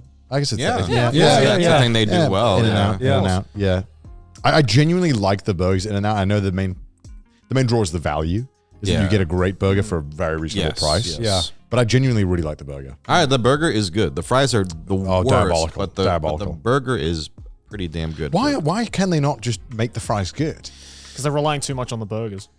I just feel like they should. Yeah. I just feel like why have they not got this right? Like they've had so many years to just make them good, and then there would be no contention. I feel like they're just best. iconic at this point, where they're like, Yeah, some that's people shit, that's like not fair. Get them. away Yeah. with anything. We like the people love cardboard. Yeah. They love it. Yeah. Yeah. What's your favorite? Are we counting like subs in fast food? No, Do they well, I count? guess you could. Well, you like Jimmy John's? Like Yeah, Subway? I fucking love Jimmy John's, man. good. When I'm in Wisconsin, I order like a Jimmy John's every day. Okay. I don't get. It's circumstantial for me, I think. Yeah. I I mean, that's what I count as fast food. Something about like If something a bit more mainstream, there's something about Subway and Chipotle? Jimmy John bread that I'm not a fan of. Chipotle, I love Chipotle. Chipotle. Chipotle is good. Chipotle's Yeah. Fucking. Although I feel like now, I feel like every time I've gone, because when I first went in like 2017, it was like the mind blowing experience. I was like, oh my Yeah. God, this is so good. And I remember I went with you. Did we go to Chipotle? We went to Chipotle together Okay, in San yeah. Francisco. Oh, you're right. Yeah. The crunchy roll. Because yeah, I think we yeah. were all standing around like, what do you want to eat? And I was like, I don't get to eat Chipotle. Can we all go to Chipotle? You're like, oh, okay. And then like 6 people came with us. And then I think I was like losing my mind. But now you go and I feel like I have to like beg to get like a crumb of meat. I'm like, actually, no, I wanted chicken, not one chicken. Yeah. Yeah. Like, Yeah. Chicken know. plural. Yeah, I was hoping for a scoop, actually. Yeah. Oh, actually, no, yeah, don't worry about it. Actually, it's fine. I'll tip still. I'm sorry. Yeah. No, Chipotle is solid. Yeah, I think no one said any choices that have made me want to attack. So I think So I think we're why I okay. don't like Shake Shack that much is one, I think the price is way too high. I didn't pick Shake Shack. You said steak and shake. Steak and Shake. Oh my God, the whole time I thought you meant... No, Steak and No, you Shake. said steak and shake. I like Shake Shack. I like Steak and Shake. I remember being in Indianapolis for an anime convention. Okay, yeah. At like 3 a.m. Yeah. And going into that steak... I don't know if you've been to a con in Indiana or in Indiana. I must have. Yeah, probably. Yeah. There's like that one Steak and Shake on the corner of like one of the main streets near the convention center. Yeah. Right. And I went there at 3 a.m. and it felt like PvP was turned on. Yeah. It was like the staff were shouting and arguing with everyone. Holy shit, that's Yeah, the one the time one, I've yeah. been to steak Yeah. and shake as well. And I remember I asked her, and I had this really awkward, it must have been the most British thing that she'd ever heard. She brought out the burgers. And I said, oh, no, I think you spilled oil on top of my burger. Okay. And I asked her to take it back. And then she was like, honey, that ain't an accident. And I was like, That's a plus up. I was like, but this one's dry and all of the other ones have oil on them. Can I just have this one? And then they looked at me And scorningly. they and deported you. and then they brought out the burger again, and there was oil on top, and I was too afraid to say anything again because I could feel the aura of But hatred. how was it? The one without oil was great. Okay. I didn't like when they douse it in oil. I was like, it's already oily enough. You know? Okay. So you are not. You thought I said Shake Shack. Yeah, I think you said Shake Shack. Oh, okay. So Steak and Shake I actually quite like, but I remember the price was very good, but I haven't been in like 5 years. Yeah, the price is good, and it's just a simple. I like the like smash sliders. patties. You ever had Culver's? I've not been. Culver's fucking. I know they love Culver's. it. Culver's. Yeah. Well, you're from Michigan, right? So Yeah. I- Like I- I would- Midwest. Yeah. Yeah, I would say out of when we did our tour, out of all like the local burger chains, I'm a Culver's simp. Culver's is great. Yeah. Culver's is kind of in the same neighborhood as Steak and Shake in terms of presentation, like smash patties. Right, And right. then they have cheese curds, which are great. Yeah, fuck. Yeah, Culver's fucking rips. He's hard for cheese. Yeah. Yeah. What is a food that everyone likes that you're not a fan of? Oh. You know, I'm not. How familiar are you all with Korean food? Quite familiar. somewhat. Quite familiar. Yeah. I think the most overrated Korean food is bulgogi. Oh. I think it's good, but when kalbi's sitting right there, the Yeah. short ribs, Yeah. that's what I want. Yeah. Like bulgogi is a good like introductory, you know, like it's good. It's Yeah. it's simple and people like it, but I don't know. I think the strength of bulgogi is that it can just be a really cheap piece of meat. Yeah. You can like just kind of like shave it onto a Yeah. dish, Yeah. essentially, and make it kind of a bit more flavorful. Yeah. Whereas if you had for the short rib, I feel like if it was It's a really definitely cheap cut, pricier. Yeah, it's definitely for pricier. sure. I mean, I would never say no to a bulgogi. Of course, yeah. I'll definitely eat it, but yeah. it's never my first choice at a Korean restaurant. Right. I love bibimbap. Bibimbap's my Bibimbap's favorite. great. Bibimbap's Yeah. good. Mhm. Especially stones. Dol, yeah, dol. Yeah. Also, it's got to be. It's got to be dol. Stone plates. Shaky Oh, bibimbap's so good. oh. That's Fuck, I fucking- want Korean food now. yeah. Shit. I'm getting home. I realize Is I there haven't good had Korean Korean food in food a in long Japan? time. I mean, I think so. Okay, yeah. I'm a white British man, so what do I know? That's true. I mean, you'd hope so since they're right next to each other. Yeah. And also, there's like a massive Korean population in Japan, and there's the entire area Shinokubo, which is basically just mini Korea. Korea. Oh, okay. Yeah. What's your favorite Korean dish? Bibimbap for me for sure. Buff? Okay. Not even close. I'll always order it. Yeah, I'm kind of boring answer, but I think bibimbap as well. Like, Okay, it's hard sure. to beat. It's like the perfect synergy of flavors. Really Yeah. is. I don't know. You like probably- bibimbap? I do love. Do you bibimbap. not use gochujang? Oh, So you use That is a gochujang? I use gochujang. Okay, so that's Yeah. not off the table then. I was like, if you hate bibimbap No. without the gochujang, No. I'd be like, you're a psychopath. I need the gochujang. Okay. Thank God he doesn't So- raw so dog that- And like bibimbap. anything with gochujang, I'm like the shit fire. Okay. This shit's Okay. because it's fucking not fire. gloopy. It's more. not It's always more of a gloopy, paste. and more importantly, it's like it's spicy, and I'm like It's spicy and also it ties the dish together. Yeah. What's the? I forget what it's called. The where it's like a big plate and then it's rice and they just put like a bunch of shit. Yeah, I and was trying grill to. I it. was trying to remember the name for that. You Where know what it's called? it's Put like a bunch of. It's shit just a on. hot plate and they just put a ton of rice and meat and then like you just kind of shovel it into a bowl and eat it. They've got a bunch of with chains of that with here a as bunch well. Like I fried. know what It's you're just talking about. fried 'cause that's- rice. because It's that's fried rice and you just No, you kind of that's- treat it like yeah, there is- barbecue. there Where is you a- just literally just shove everything on this hot plate and then it's so good. Okay. God, when did we go to Korea, Connor? Oh well, I went with a Korean person here as well, and they were like, "Let me do everything." I was like, "All right," and it was the best fucking thing I'd ever eaten. Say no more. Say no more. And they were grilling kimchi on it. I love grilled kimchi. Oh, just Kimchi's kimchi's great. just goaded. Yeah. Yeah. So good. I'll I always, mean, there's no I'll hot always takes about grill it. Korean food because Korean food fucking slaps. Yeah. Yeah. Do you have a favorite cuisine? Like, for me, it's Korean food. I'm biased, but I love. Oh, I'm Korean. biased, so Italian. I'm gonna say Thai as well. Okay, yeah, Italian for Yeah. you. You're Japanese, right, Joey? I mean, if Kinda biased, if it's what you grew up with, Yeah, right? I'd If say- it's what I'd you say grew up Japanese. with. all right. yeah. But best cuisine not from your home country. You don't have to worry because no one's standing like British. What do you mean beans on toast isn't your favorite? Okay, if it's not from my background, I probably have to say Italian.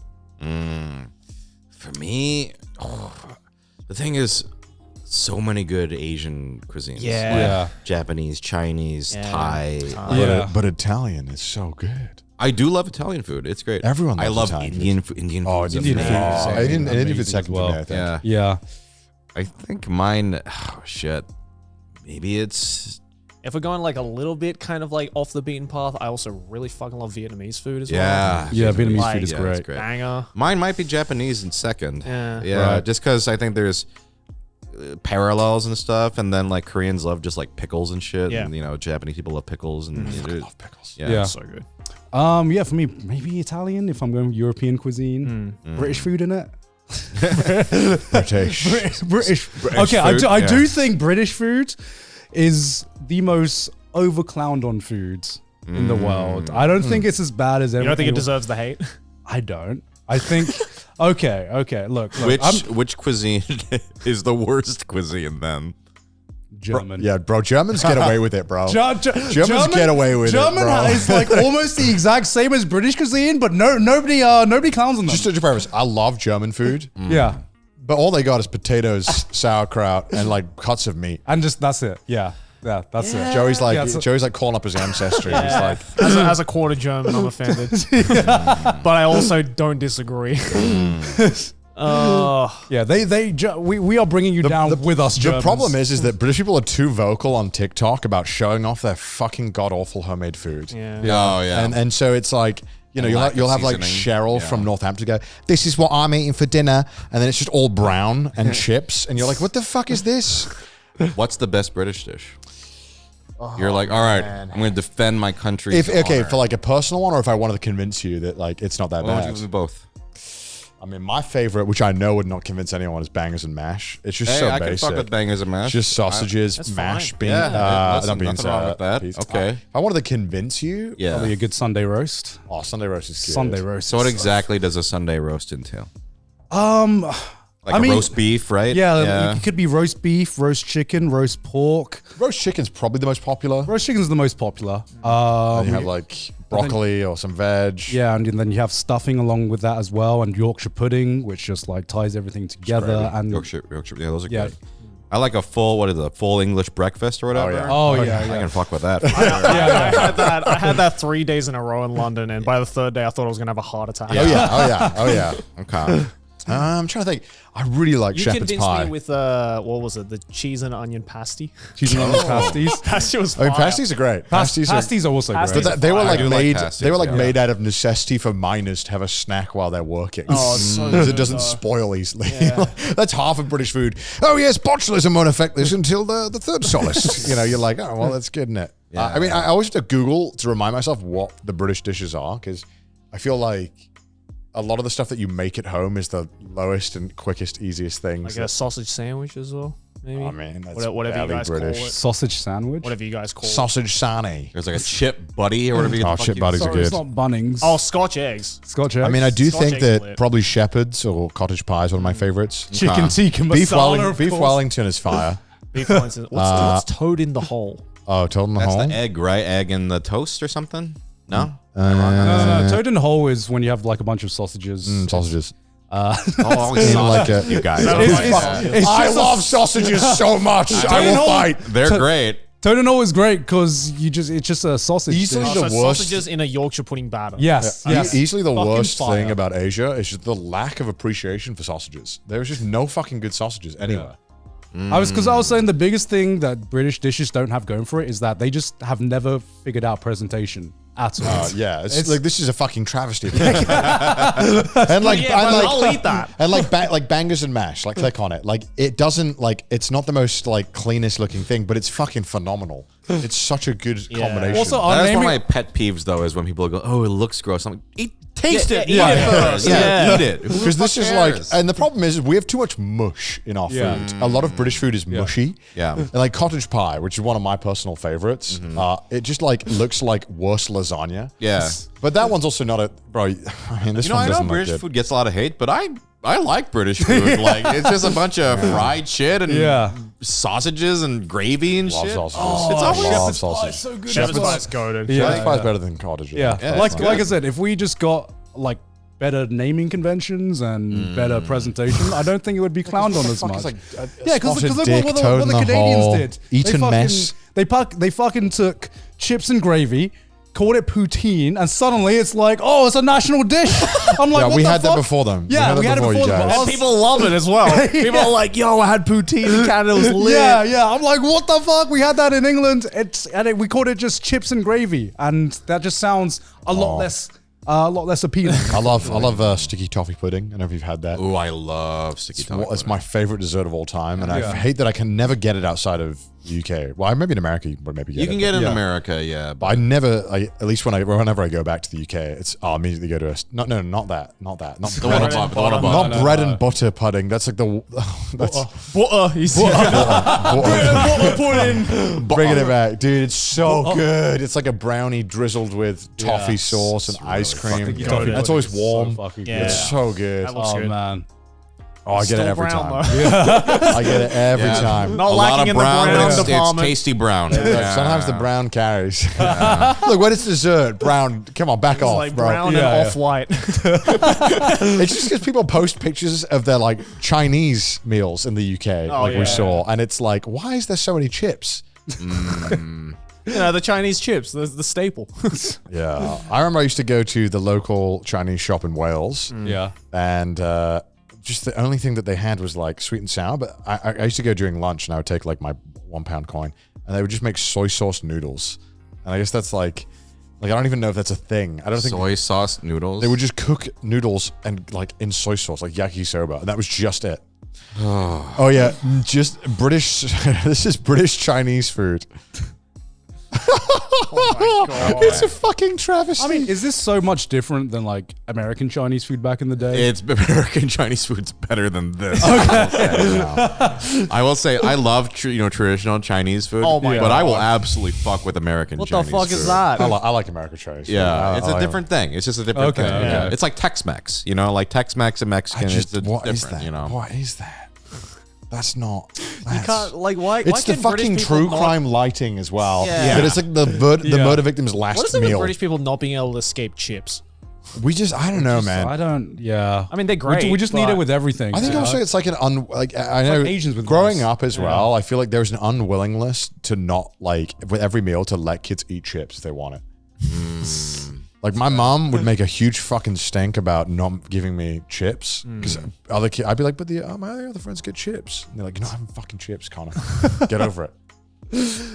But I feel Oh, like God. chips, I feel like a lot of Asian restaurants in England, they have stopped serving chips. It used to be every Asian restaurant need to serve chips in some way, shape, or form. And then But someone I mean, was like, to hang be on a fair, second. like yeah. when I was growing up, the local Chinese place didn't have chips. They had like the Must've been duck, authentic. duck spring rolls and shit. It was Yeah. like actually the stuff that I like. That's yeah. actually like Yeah. way more authentic. Yeah, because I'd be like, can I just have 15 courses of ducks and the duck rolls? Those Yeah. things are like where you put them in the. Oh, yeah. I don't know what it's called. Like Peking duck. Peking duck. duck. Yeah. I'm like, can you just bring out 15 of those, please? I'll just have 900 of this. Damn. how much choice for Asian restaurants did you have growing up in Michigan? Well, I was born in Minnesota, but I did grow up in Michigan mainly. I'd say it was like a decent amount. There were Korean. We lived in kind of like a lot of Koreans. Yeah. We knew a lot of Korean people, so some pretty good Korean restaurants. Like I went to school at Michigan State. Right. They had like a K barbecue place. They had, Yeah. places. It was not too bad. Because I remember in England, I didn't have my first Korean dish till I was 20, I think. Yeah, we're very slow to adopt. Yeah. In England, Korean cuisine wasn't a thing, and then suddenly it just fucking exploded I everywhere. think it's when the people realized that fried chicken was an option. They were like, oh, I love Korean food. Love that. Korean No, fried it's Korean chicken. barbecue first that really like blew up in True. England. Yeah. Korean fried chicken is really good though. Yeah, I think so it's best good. in the world. I would agree. Yeah. Just that double fry. Oh man, So fucking I just good. love the sauces, dude. Yeah. Like, there's one it's, that it's perfect texture with the double fry and the sauces as well.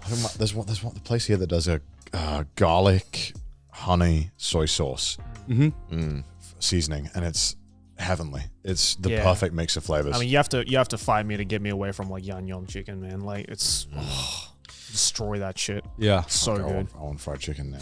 Yeah, I'm getting Korean food off this one. I realize I haven't had it in so long. Are there American foods you guys are like, what the fuck? Chicken and waffles.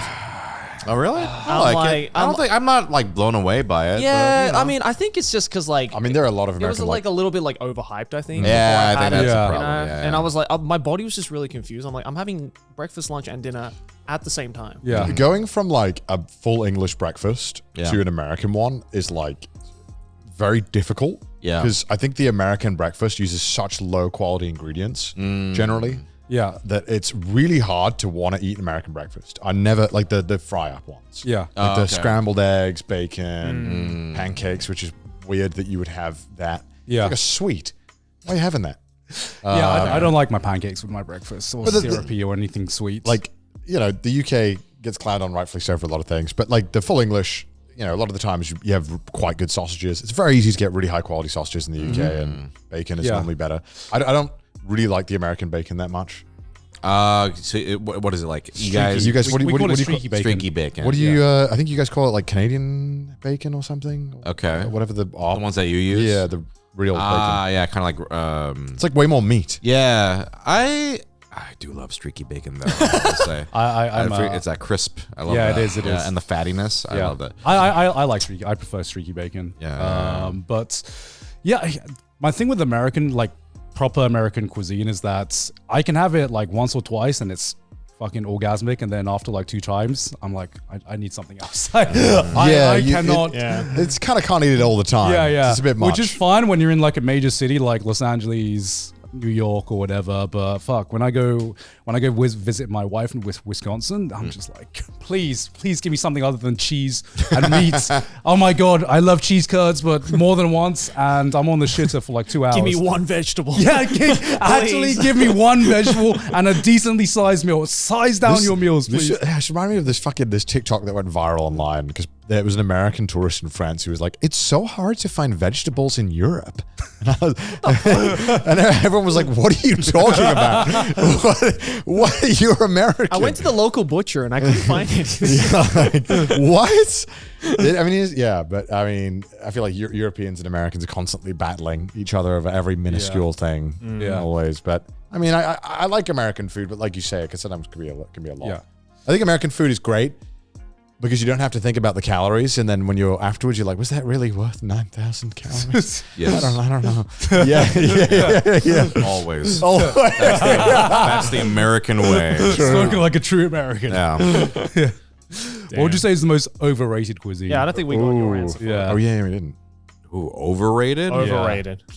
Did you guys say yours? Oh yeah. I mean, there's one answer that I think which I think all three of us we had this question on tour, and one answer came up on tour. What was your answer? What did we say? France. French. Oh yeah, French food. Oh, I like French food. I like it. It's a problem of dining with French food is often very cumbersome. It's a long process. It's normally small portions. It's very expensive. It's normally amazing.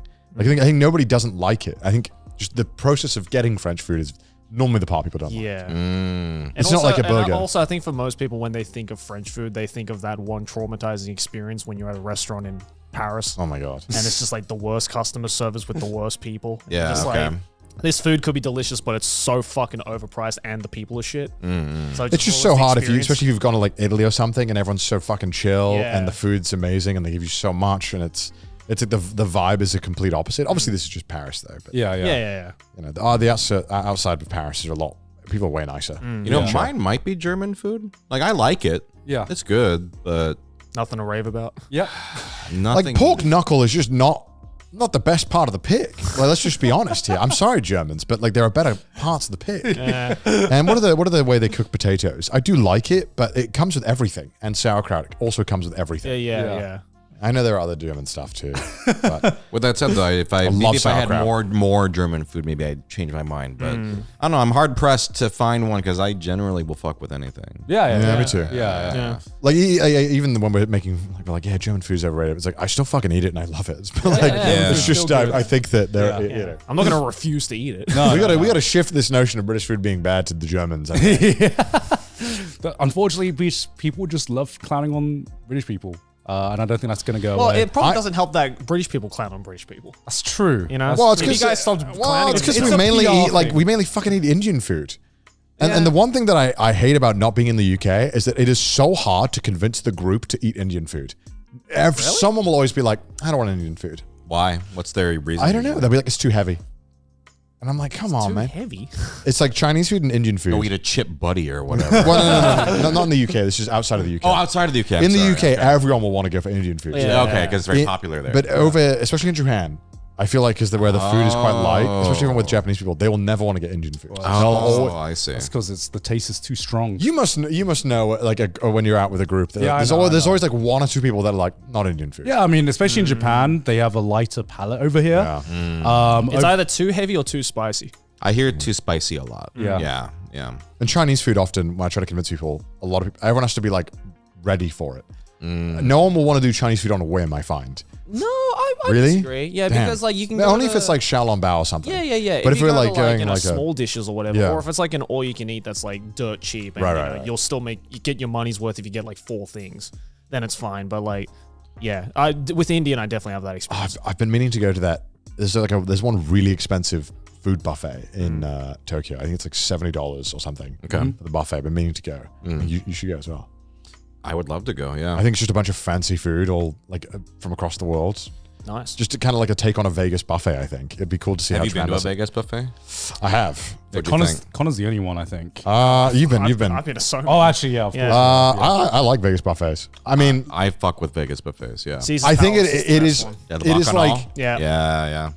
when you're at a Vegas buffet, there is that part of you that just wants to be that French guy that smokes and goes, "These Americans." Consumption. It's like the most gluttonous, most American way to consume high quality food. Yeah. It's like It's the best.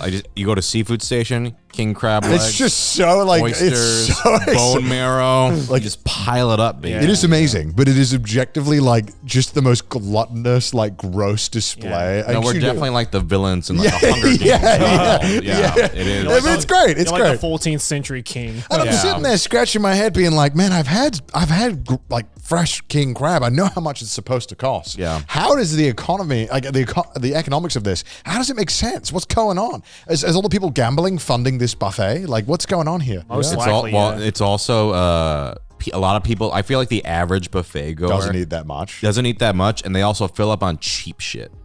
Like I feel They like got, most the people. pizzas. And Yeah, it's like they're eating you know. fucking, like you said, like that, or rolls or something.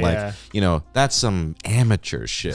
Where you're like, no, you don't waste stomach Only room. high quality fish and meat. Just go like the good shit. Every now and then you can indulge in something. you need a carb. You need a carb. Yeah, or you need a something. carb or something. Yeah. But for the most part, and that's I think how they make their money. If they were all like me, like a row of someone's, they would be out of fucking business. So you think when you charge the $70, you think you easily crush the $70 that you paid for? Oh yeah, easy. Yeah.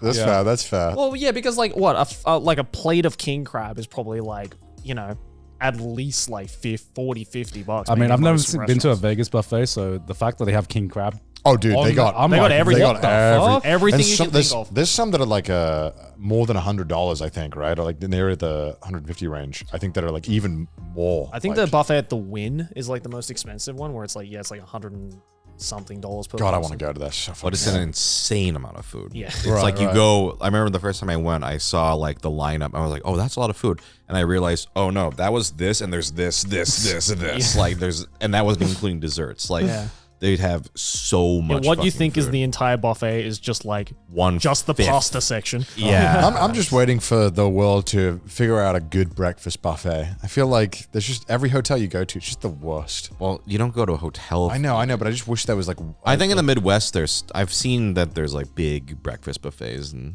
but I don't know if you'd like it because it's to the American Right, palate, right. Yeah. I mean, A lot of sweet shit. I don't really have breakfast anyway a lot of the times. Yeah. Yeah, same. If I have a breakfast buffet, then I'm like, oh, I'm giving up lunch basically because Yeah. like you want to fill up. That's true.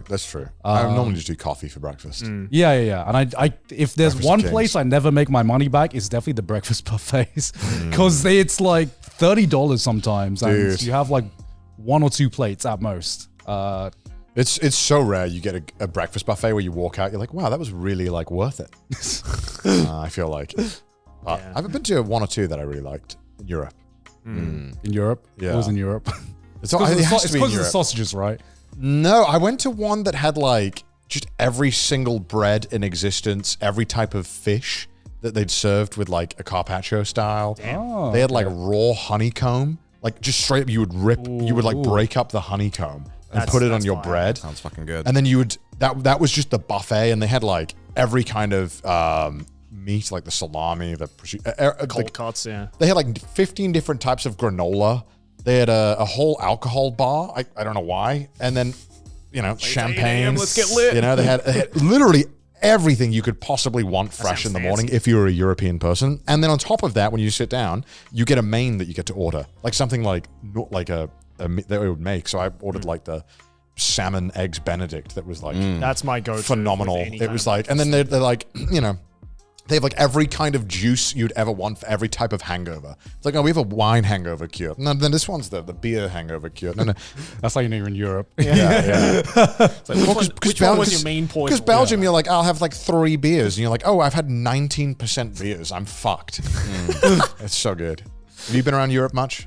No, I've only been to, I think, only Ireland.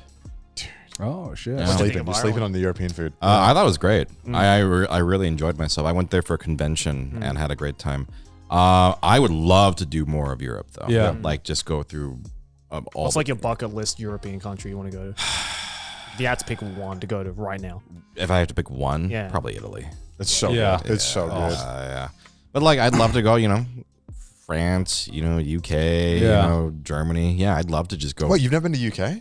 No. Fuck. Yeah. That'd be so funny. Yeah. I would love. That'd be so funny. I just love to watch you be like, what is this slop? What are you? You made this? Take it back. It's another brown plate. Too much brown. Yeah.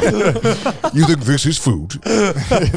I love your impression. I can't do it. I can't do it because if I try to you, I'll sound like Markiplier. Do it. Do an impression of me right now. Do an impression of me right now. Do an impression of me right now. Do an impression. Do an of impression of me. You're playing the board game wrong. You should kill I'm yourself. going to do my impression of your impression of me. we just keep going lower. It's turning into a game of voice telephone. Okay, now do an impression of this voice. Tell me why you hate Bocchi. We're turning into a different, I will a castrate YouTuber. you if you don't like It's Bocchi. getting lower and lower. It just turns like subsonic. I can't go as low as you. It's like It just gets picked up by submarines. Yeah, damn it. And now you do you. I'll do my impression of you, and then you do my impression. You do your impression of me of you. Wait. See, Do I'm your regular voice. okay. So this is my regular voice. This is my regular voice. Or this is your impression of me. I should go deeper. I think you can go deeper than me. So I don't think I can top you. Really? I think your voice could probably go deeper than mine. No, Really? I don't know. Good. Yeah. Well. Well, the real question is, which one of you can go higher? Oh, I can't get high at all. What's the highest voice you can do? I suppose I guess. Oh, geez, I think so. Can you go up here? I think maybe I can. Hey, that's pretty good. That's pretty good. It's hard because like certain times, I'll do.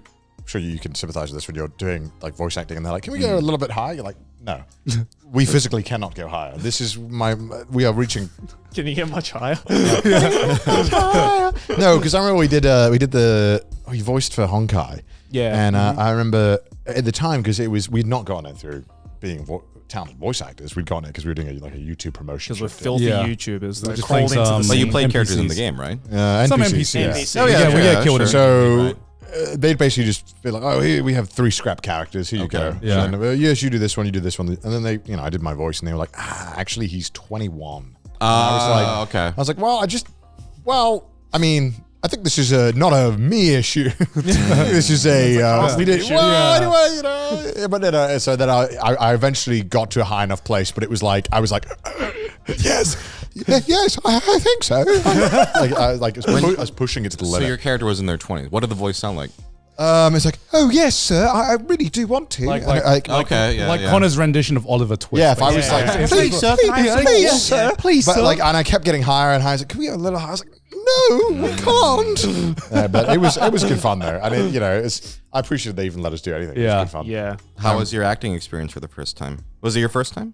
I've been in a bunch of stuff. It was my Oh, first okay, time. okay, yeah. And it was great. I can only do one voice. That is my voice. Sure. You just don't know how to do other voices yet, but you can do other voices.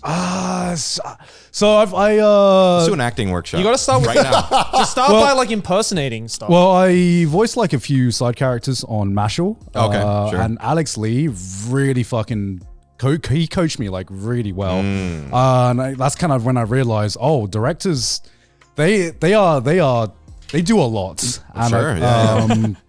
Because I'm pretty happy with the performance I did on Mashal, which was like just a few lines, but And that was for the dub. that's for the dub. Yeah. And I don't think I could have got that without Alex just being my hype man and just telling me exactly what I need to do. Because I think the hardest part was knowing, having to act, Yeah. but also having to hit the beats of like the voice flaps as well. There's yeah. like so many things to juggle around. Dubbing is yeah, especially for your first time. It's, Yeah, it's tough. It's tough. Yeah, for Yeah. sure. And also having like 5 different people like just looking at you when you're performing that was just a lot of pressure for me. The judging stage. Yeah. It was a fun experience, but I'm not really a voice actor. I think it's fun, but that's a lot of pressure. So Yeah. I'd much rather be on the other side of things, just I the see. Production directing, side, the yeah. production side of things. Gotcha. I mean, you've been doing more and more as Your resume's crazy. yeah. Oh, You're I watched Blackberry. Oh, what'd you think? I loved it. Were you jump scared when I appeared on screen? No, I knew you were in it, so I was okay. waiting for you to appear, and I was like, oh wow, you you just like, all right, I'm gonna turn up and be song one. Yeah, it was kind of funny. Like, I think I originally. So this is a movie about the BlackBerry phones. all right. And it's a phenomenal movie. It's so It's a good. great movie, It's yeah. who's Yeah. the main actor again? I forgot his name. It's Jay Baruchel and then Glenn Howerton. Glenn from Howerton It's Always from Sunny. Always Sunny. They're the 2 leads in it. It's so good. It's a great movie. Like, and I do play like a part in it. What's funny is I went in to play that because he just asked me to do it. Yeah. And I kind of started like doing something a little different from Yeah. me. And he was like, no, I want it to be kind of like how you are. So the movie is very much Yeah, like just you. extremely even more just less energy than this. Just like very serious, right? You play like a software engineer or Yeah, and being so, poached from Google or something. Or, Right. Yeah. and like my scene has Michael Ironside like yelling at me like you get to work or whatever, and I just like stoically like stare at or whatever. But it was fun. Like it's it got like a crazy. Oh, there I am right there. Oh, it got like a crazy good Rotten Tomatoes score. It's really, really good. And it's a legit. It's really funny too. Yeah, it's very good. Matt Johnson, who directed it. I don't know if you guys are familiar with Nirvana, the band, The Show. You know what that is? No. You ever see? Anyway, he's really talented and really funny, and he's in it as well. And it was just a great experience. Yeah, Just- I watched it on a plane, and it was like start to finish, was very captivated. It Yeah. was genuinely a really good film. I Yeah. highly recommend sure. it. Okay. And it was also fun just seeing just the absolute shit show that was BlackBerry. yeah. Okay. Um, How was it? How was it acting on God of War Ragnarok? Did you have to like go in and was did that just mocap your for that, voice, right? or did you have to do mocap for I did that as well? mocap for that. Yeah. Oh shit! What was that like? It was If good, you're allowed to talk about it. Yeah. Just But you were a squirrel, right? Yeah. yeah. It was an interesting. I had to like mime his motions while watching them separately. Right. Like I was on stage, but watching them use a puppet. Oh, okay. Wow. And that was an interesting experience for sure. And then live action and mocap are both like I'm very not nervous when it comes to VO. Right. Like I have no fear Yeah. when I go in because I've done it so much.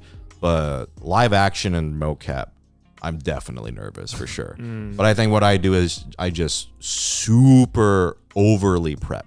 Just Right. like I know my lines cold. Like I know it like back and forth, like front to back. Right. And then I've sort of realized, oh, not every actor does that.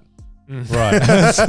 Sometimes you're like, oh, They just wing it sometimes. They just well, it's more so they're like, oh, someone didn't memorize all their lines. And it's like, okay, so if I just memorize my lines well enough where I'm like, all right, I'm good. I'm not going to fuck things up because I just don't Yeah. want to fuck anything up. Yeah. Yeah. I think that's the biggest difference is line memorizing is. Yeah. That does Yeah. seem like the most tedious part. Yeah. I guess if you didn't have too many lines, it's not so bad.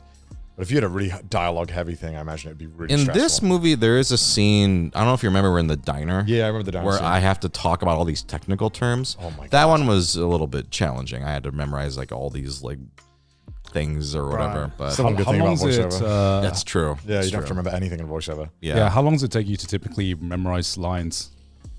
Like It depends on the scene. Like Right. I did Anime Crimes Division. Oh yeah. Oh yeah. Crunchyroll live action. Yeah, shit. and Yeah, I had yeah. a lot of dialogue. And, Yeah. And like my first scene was extreme. It's a huge monologue. I had to go over that over and over and over again in my head before shooting. Yeah. And that was my first time ever doing live action, so that was very scary. But it doesn't take. I think usually, maybe like depending on the scene, couple of like an hour or something, and then you just yeah. keep doing it. Right. Right. You try to do it so often that it becomes almost second nature. Right. Right. Right. That's usually you don't want it to sound like you're reciting something. Yeah. So, usually on something like this, like Blackberry, the night before I'm running the lines, and then when you're in your trailer, I'm also just running lines. Because I'm not a big enough name to be like, I don't fucking care. I'll just walk in and not memorize my lines. Like, I'm like a Marlon Brando. Exactly. Like, I mean, you know about that. Some actors like get fed their lines through an earpiece or whatever. For me, I'm like, I just don't want to fuck anything up. I just want to do a good job. So I just am always running. Well, I'm sure like actors at this point who've done like 30, 50 movies, just like whatever. I'll just ask for a line on set. But I don't want to be that guy. I want to. Yeah, probably not get to start off. And for me, I feel like I'll never be that way. That's the sort of mentality of like, I want to do a good job. I want to, exactly. So, it was cool. And I've been lucky that the stuff I have worked on has been like really nice people. Like, I did this, I did Anime Crimes Division, and then I did a very brief like appearance in a sitcom. And that was also fun. So I always enjoyed doing it, even though it is kind of intimidating. It's fun. It's a very different type of acting, which I enjoy. Would you say you would like to get more into like the whole live action acting a little bit more? Oh yeah, sure. I mean, I still will audition for stuff here and there. It's just a matter of if I get cast, right? Right. I think VO's been going quite well. Like You've been crushing it. Yeah, but live action, I'm not really like a known entity in that space. So but I do really like the energy of being on a set. And a lot of VO these days is very solitary. Even cartoons now, you don't record with people very often. But pre-COVID, you used to do group records and stuff, which was really fun. Post-COVID, I think the only one I've done, I'm on a show called Bat Wheels, and I got to actually record with Tom Kenny, if you know who Tom Kenny is, like SpongeBob and stuff like that. Because his character, Mike, he's like the henchman to my villain character, right? And so that was like one of the very few. That must have been sick. Oh, it's great. One of the very few times post-COVID where I've gotten to work with another actor in the booth. Oh, fuck So I wish it was, and I hear it's coming back a bit, but the problem is, well, not problem, but since a lot of cartoons have a lot of celebrities now in the cast, because they're so busy, you like you can't schedule like or whatever. But it's when I do get the chance to work with other actors face to face, it is a rare but fun. It does add to the dynamic quite a bit. Yeah. Did you have to take any acting classes for like kind of like live action roles as opposed to like voice acting roles?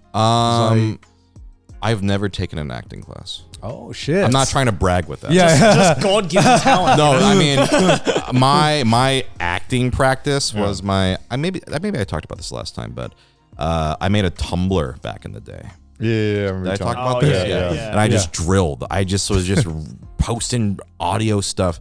I mean, all that shit's practice, right? Yeah, all of it helps. Practice, Yeah. I mean, I think that's how a lot of people, I guess in our generation of like voice actors got into it. It was like just posting shit online. Posting shit online. Because most of the voice actors nowadays that are doing all the anime are the ones that were just posting shit on YouTube Posting shit online, fan dubs, comic dubs, all that shit. Especially our generation. Like a lot of our generation were fans of the stuff and got into it. I mean, it's weird to see how the industry has changed, because I remember before there was talk where like, if you want to get in the industry, you can't do fan dubs because that will be... Well, because I think for a long time it was like, they were just actors who were in a certain area who weren't doing any live action stuff. Who were like, I'll try voiceover. And now just changed a lot. Just seeing the names doing it, a lot of people did seemingly get their start doing this kind of practice, doing this kind of thing. Well, I think the backlash against fandoms was people, the company just being protective of the property or whatever. But I'm kind of with you in that these days, practice is practice, right? Like doing, there's a pretty notable casting director, Sarah Sherman. She does a lot of cartoon casting and directing, and she, I think, tweeted like, sometimes like people just a production will see like a person in a TikTok who's very talented and like go, oh, we should get that person to do a voice. Like, because, and I'm not talking about people who are just getting cast because of virality. I'm talking about people who like, you know, they act in their videos, right? They act in their TikToks. They showcase, they can play these different types of characters. So they're passionate about it. Yeah, and that to me is like, it's not any different than like when people see, like back in the day, people would see stuff at a stand-up show, like, oh, that guy's really funny. We should cast him in this cartoon. Or on a stage play, oh, that person's really good. We should cast them. TikToks and YouTube and stuff, it's just a different form of it. I still think people do look down on it, which is baffling to me. Because I think acting is acting. Like a good actor is a good actor. And I think some of it comes from some of the old guard might be like fucking YouTubers or whatever. But I think good acting is good acting. Yeah. I think your work speaks for itself. Yeah. Like if you are a little stiff or not that good, it'll show. But if you show that you're passionate about it and or trying to improve, or you know, the work will speak for itself. Yeah. Do you ever get like, you know, looked down on like criticism because you are like a YouTuber beforehand? By like fans or by production? Either one. Or both. Yeah. I don't think fans. I don't really get that comment much. Right. I think because I think my work speaks for itself. Yeah, it totally I don't know if you does. guys have ever seen or played anything I'm in. Yeah, no, Yeah. we've literally played Grambly with you. Oh, that's right. That's right. We played as your character. Yeah. But Well, I think I have seen it once or twice where maybe a YouTuber is getting into all the voiceover, and then there is a lot of pushback of like, hey, Oh, it's just another YouTuber. Yeah. from the production side, I forget if I talked about this last time. I think there's only one time I was recast in something. I think you did say about this, where the guy. But I don't think I said what it was, and I will continue to not say what it Yeah, was. That's yeah, fine. of course. Of course. That's totally fine. But that was like one time, and also that dub was shit anyway. But you guys will never know what I'm talking about. That was like the one time. Yeah. Right. I think sometimes people have a preconception of like, well, actually, no, I think sometimes people just don't even know I do YouTube. I think they Probably find out helps, yeah. after. Right. Okay. Because sometimes like they don't know who I am. I go into the booth and then afterwards I'll hear, oh, I didn't know you had like a YouTube channel or whatever. Right. So Well, I as would well, prefer to especially- not be known. Yeah, I think Yeah. as well, like your resume in the actual voice acting and now acting world is just like piling up now. So Yeah. much so that like, I think that's become the first thing that people see Yeah, anyway. you've done insanely well. Yeah. It is something that I think there's definitely a shift. Yeah. I think as my YouTube presence dies, because it is, I'm definitely like slowly kind of just through the natural state of things, kind of stepping away from it. I think. But voiceover is still going Ramping very up. strong. Yeah. So I think there is a, when people come up to me now, like let's say, oh, I'm a fan or whatever, it is kind of more leaning towards like, oh, I love like Delicious in Dungeon or Yeah. something, or I love this or that. I mean, there's still obviously plenty of people who still love the YouTube stuff or Right. whatever, but it's usually people like, oh, I watched you like 10 years ago. I'm like, fuck, 10 years ago. I'm crumbling to dust in front of you. God, I get that. Yeah, it's like, I grew up watching you. I was a kid. I'm like, Yeah, those are the worst where it's like, I was 11 years old when I started watching you. I'm in college now. Yeah, It's just yeah. like, yeah. Been on for too long. But I mean, for your YouTube, it always felt like you just did whatever you wanted to do. You didn't Yeah. really care about the algorithm too much. Right. And it's still been that way. yeah, Probably to its detriment, but I mean, look, Yeah. you got something that's working. You don't need a man. Yeah, like exactly. that. Yeah, yeah. yeah. You could always come back to it if you were like, I want to become a YouTuber and do it, make it work, you know? If I wanted to do that, Yeah. that'll never happen. What I'm I saying can is never that see like that happening. you have the ability if you were like, I'll just fucking do it. it's an option if you Yeah. want to take it. Basically, my YouTube is just like if I want to Okay, this post a looks fun. video, Yeah. that's yeah. probably really treat it. Yeah. Yeah.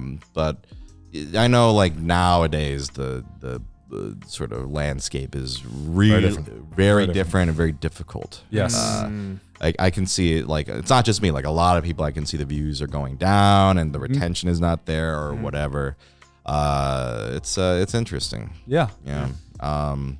So I guess I'm thankful that it was never my big priority. Yeah. And that VO, like if VO wasn't going well, then I'd be pretty bummed. Right. Yeah. But I think luckily it's been going quite well. So, and that's kind of been my main focus. And honestly, it's because I've been doing that. I don't really have time to do YouTube Yeah.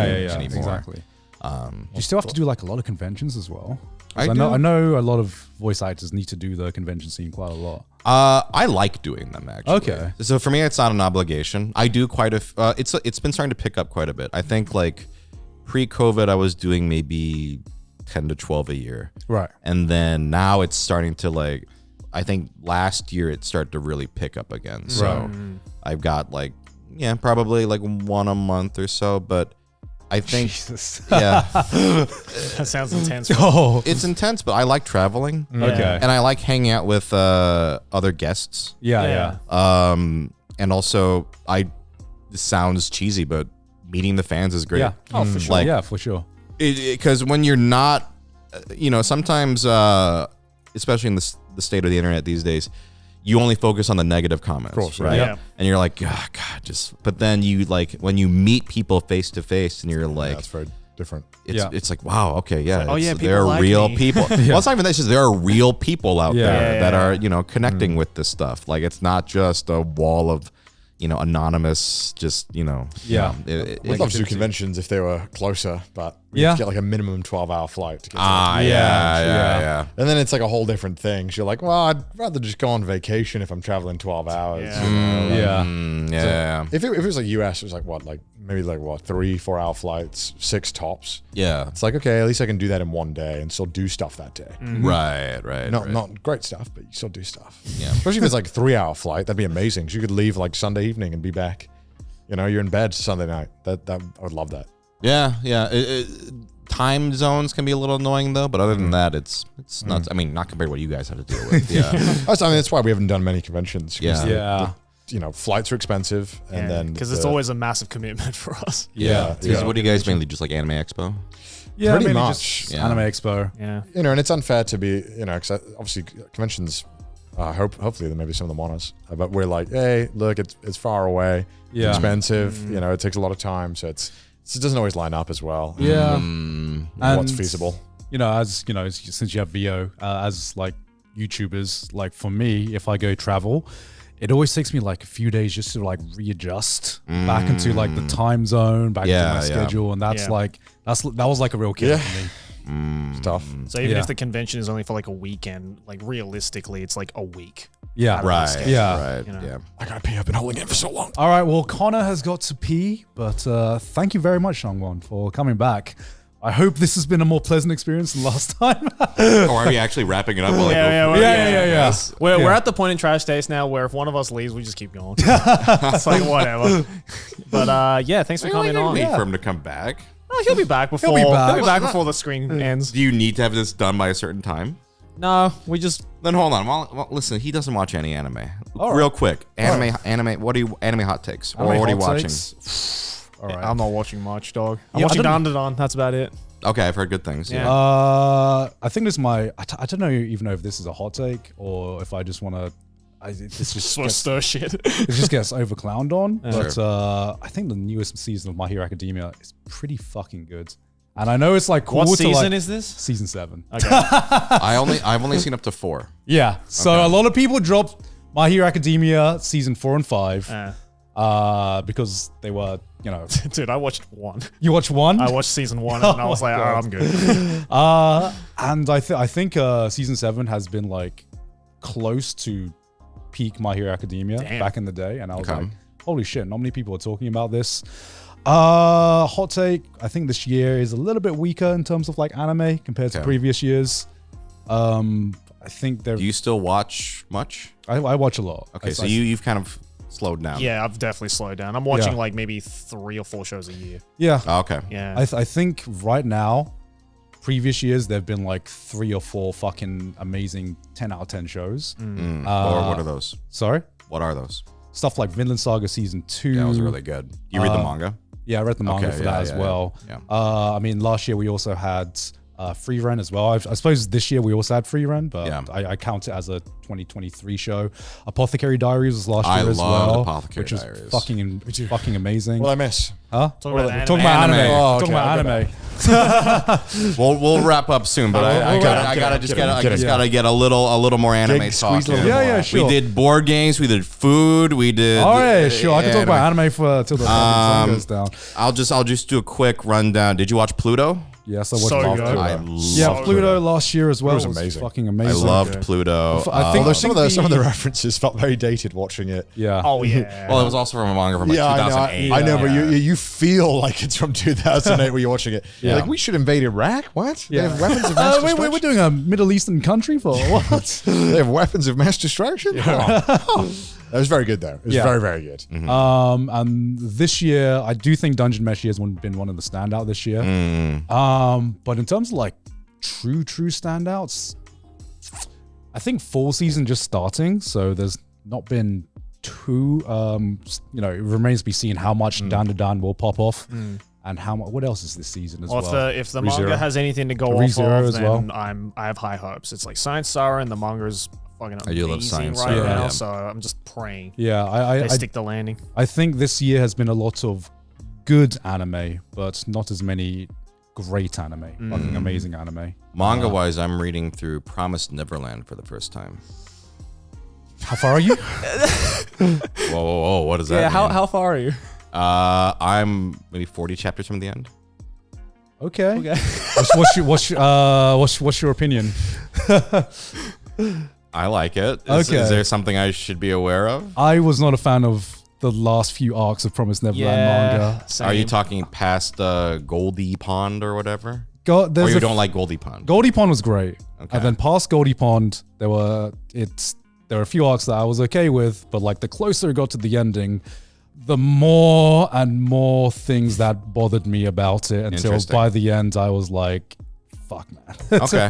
Maybe we'll have a discussion later when I finish. it. Yeah. I'm like, Yeah. it's not bothering me, but I'm also. Did you read it like week to week or like? No. I binged it? I Okay, binged it as okay, well. okay. And so I don't know what the week to week was like, but for like without spoiling anything, just it got to a point where I thought everything just suddenly got to way too clean for okay. the world that he had set up, and it just felt more and more shonen-y right up until the end. I And see. yeah. And well, I'll wait for you to finish. Sure. But yeah. You boys reading Akane Banashi? I've read the first volume. Yeah, I've read the first two volumes. Fucking love Akane Yeah. Oh, Banashi. it's such a good manga. Yeah, I can't wait for the anime adaptation. What is this about? Is there an This- anime adaptation? I'm going to assume you're there saying- is. okay, Pete. okay. I'm going to assume there is because every Shonen Jump. I mean, it's the- very popular in Japan It's right now. Shonen Jump. Do you know Rakugo? Yeah. Yeah, it's basically Shonen Raku. Shonen Rakugo. Oh, yeah, It's great. It's very good. yeah. I Did mean, you ever watch Showa Genoku Rakugo Shinju? Hell yeah, dog. That's fucking- so good. How about you, Connor? no, I watched it. No. Dude, Rakugo manga just pop off. yeah, Yeah, Akane Banashi is like an all-timer. It's really fucking good. yeah. I've heard it's like really popping off now as well. I It's saw a huge in Japan. Gachapon machine. I was psyched. I pulled a good Akane from it. Yeah. Yeah, I'm just waiting for this to get to an anime adaptation because It's going to. Yeah, it's going to. Is there a lot of Rakugo fans in Japan? Oh, very much so. Yeah. Yeah. Yeah. It's actually more and more. It's kind of like sumo now, where like the younger and younger generations are getting into it, Yeah. and they're kind of like rediscovering it, I guess, from like the older generations. Yeah, but it's good. I've read Yeah. one volume, and I'm like, yeah, I definitely want to continue reading this one. Yeah, this for manga this year's been pretty fucking good, I thought. Yeah. Especially because we did a manga awards thing of like all the next big manga, and it was like a banger list. There's so many bangers. Oh, you see it at a manga. Did you do an anime awards too? No, I feel like the mangas always feel more promising because there's always so many new ones on the horizon. But obviously it's just more exciting. when they kind of get into What was the in your tops for manga awards? Centuria was up there. for me. Centuria Yeah, was- Centuria was amazing. yeah, that's a new seinen manga. Okay. It's written by a guy who used to be an assistant to Fujimoto. Oh, okay. So, I mean, like, for some reason, all of Fujimoto's assistants just come out with bangers. There's like Dan as well, that author is also Oh, okay, Fujimoto yeah. assistant. Right. Obviously this became a meme, but A Kagurabachi. Kagurabachi is actually It's good. actually so good. It's actually really good. And What is it? Kagurabachi. Kagurabachi. You've definitely seen the meme of it. Yeah. Hey, look Show up me Kagurabachi. If you Kagura. just type in Kagurabachi, the image should show up. Yeah, Kagurabachi. You've definitely seen this. That fucking that panel. Yeah. What's the This meme? fucking. That- It's that- just. I guess it was just like generic shonen was the meme. Yeah, The, it- the meme was that they had the author had like Someone was released- just telling me about this. Yeah, Okay. the This author is or a new something one, had right? released Yeah, like this is just a very new. picture of the main character, and people on Twitter or just online were like, "This is the greatest manga to be ever created." Before it even came out, Yeah. so much so that the author was like, "Wow, people online are really looking forward to my manga." that warms my heart up. And then when it actually came out, and I hear it's legit good. it's like legitimately good. Yeah. I think he got clowned on a lot when because it became a meme and the first few chapters came out, and it's like it starts off like your typical shonen. So Sure. everyone was like really memeing up, being like, "Yo, 2 chapters in, already goated manga of all time." Yeah. And then it continued. Where now it's it like- might be. And now it's like, hang what, on. like 50 chapters in, and Like, hang on, he's cooking. yeah, and genuinely, it is one of the most promising new Shonen Jump titles. Yeah. For a while. I'm like so off the shonen train. I should off the shonen because train? I missed out on Demons. I haven't read or watched Demon Slayer, Jujutsu Kaisen. What's your- I obviously keep up with One Piece, but Yeah. that's the only one. What's I your, like. did you see the One Piece fan letter? No, I'm gonna watch it when I get Holy back. shit, that is a fucking masterpiece. Everyone, man. don't tell me what it is because Okay, okay. everyone's been like telling me to watch it. So when Yeah. I get back home, I'm gonna watch it finally. Yeah. yeah. Yeah, it's only like a single episode. You should watch Oh, it, Joey. okay. It's a complete anime original. Okay. Oh shit. Okay, Yeah. interesting. Cool. Yeah, the One Piece is the only one I keep up with. But Yeah, you watching anything new recently? Gintama, like Gintama. I mentioned. Oh, you're gonna be on that train for a while. Right now, it's like I'm watching. Yeah, you work, right? No, Like Gintama plus board games twice a week, and you and read One manga Piece and daily. One Piece. You must sleep 2 hours. There's no way. I do stay up really late, but how? So for you, in a typical day, how much % of that is work? Because I imagine you boys are pretty busy. Quite a lot as well. Yeah, I'd say Yeah. 70. Well, 70%, because of what's like 78%, recording yeah. stuff like Yeah. this and filming your own Depends on the shit. day, but it's probably like 50. Even when I went to the toilet, I saw my phone. There's like 15 messages where they were like, "We need an answer on this." I'm like, "Oh fuck, Gotcha. got to deal with that after this." Yeah, I don't do any of that shit. I do VO, and VO is, like sometimes 4 hours or Yeah. whatever, Yeah. or something if you have 2, I mean, a VO can get busy, like depending on the day. Yeah. But my YouTube is just the bare minimum, just low effort, fucking garbage. Like I don't have a setup. Like I use my phone to film. Like Yeah. So it's. I mean, I obviously play a lot of video games, but I stream that. Yeah, you stream but I like for me, I find it weird now when I play games not streaming it. I don't enjoy it as much. you like the social. Yeah, aspect I like of the it. social aspect of it. Yeah, I need a separation. Yeah, same. there are some stream games. Like when I watch anime, I need to like separate watching anime for work versus watching the shows I actually want to watch. Have you seen Shaifuru? Yes, I've seen a little bit of that. I know you fucking. It's like your all-time favorite, right? yeah, that's your all-time Have you seen favorite. Love it. You've seen all of it? Yep. The real sports anime, right? Have you seen it? Of course not. You should. It's Yeah. great. I was maybe considering watching it. Yeah. 5 years ago. No, 6 years ago. definitely You should still watch out of this year. I think my biggest recommendation for you is Girls Band Cry. Oh, It's okay. written. I kind of realized this delving into the screenwriter. So it's an anime original. Okay. Unfortunately, it didn't get licensed for a very long time. Sure. But it's from the same screenwriter as A Place Further Than the Oh, Universe. Juki Hanada? Yeah, Have you watched Love Live Sunshine? I have not. Dude.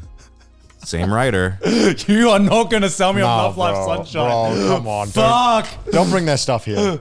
Love Live Sunshine rips, dog. Are you kidding?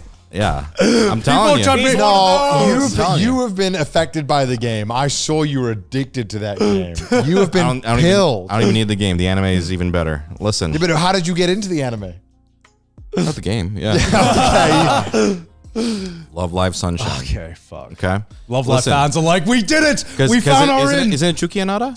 I'm not sure because they did. Juki Hanada did. I thought maybe. They did Hibiki Euphonium as well. Yeah, same guy. Okay. Steins Gate, Hibike Euphonium, and listen, Love Live Sunshine. Oh my god. And it is written by the same Oh my guy. God, you're not I'm gonna do telling this to you, me. fucking coward. Dude, I'm telling you, it's legit. So, Gon, It's you're gonna legit. be the sacrificial sheep for Trash Taste. Listen, I know you don't watch anime anymore. I don't and fuck you with the don't idol watch shit. anything. Wait, I think I've watched one episode of this. Yeah? I Did you watch Did you watch it out of order or some shit? Listen. No, I watched it and I didn't like it that much. Give it a shot. Fuck, I do really like his works. He did the first Love Live show, Yeah. Love Live Sunshine, and Love Live Superstar. Sunshine, You're not it, doing this to me. It hits, dog. It fucking hits. Fuck, Hey, doing this to me. look at me in the eyes. Oh. Give it a shot. Give it a shot. I think I need to if he wrote it, man. Yeah. I don't think there's a single You thing don't he's have written. to, Khan. Don't listen to him. I don't think there's a single thing he's written that I don't like, which is the problem. Watch it. And Girls Man Cry is like one of my favorite this year's. Okay. I'll watch Girls Band Cry. All right. You watch Love Live He was going to Sunshine. eventually get round to it anyway. Khan. Yeah. Don't watch this show. Why? Don't join them. Why? What's wrong with it? Have you seen it? Have you seen one episode? I've seen one episode. What happened in it? I don't remember. There was 7 girls that I didn't know. I'm not even listening to this. You have a bias. I do have a bias. you have a bias. Extremely so. Yeah. Against this. We do have a bias. I feel like I can Against women? feel like I can. Well, if we're going there, Songwon, yes, I do.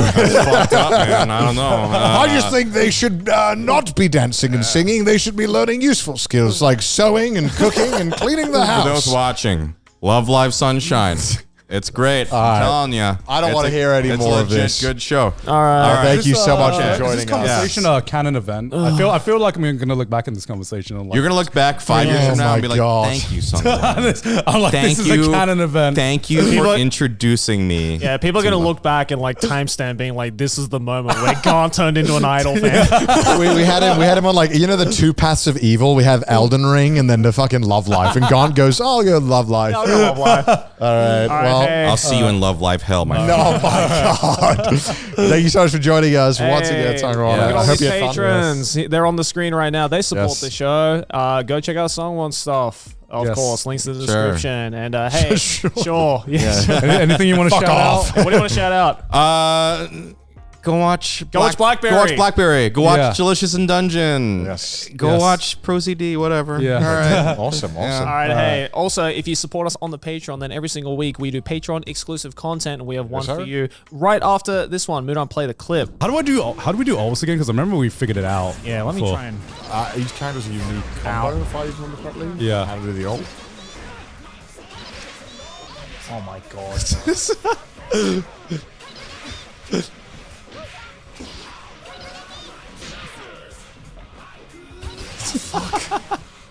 God, why does Gon become the most cringe person on the planet when we play fighting games? I don't know what you're talking about, Joe. Oh my god.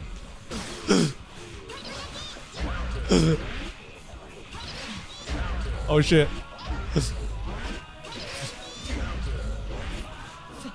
God, Gaunt is so God. lame. Gon is he's such a But hey, if you want to check that out and support the show in the process, head on over to patreon.com/trashtaste. Also follow us on Twitter, send us some memes on the subreddit, and if you hate our face, listen to us on Spotify. And yeah, thanks for coming, someone. Yeah. Of course. Thanks So for having much. me, boys. Pleasure. And thank you guys for watching. See you guys next week. Bye.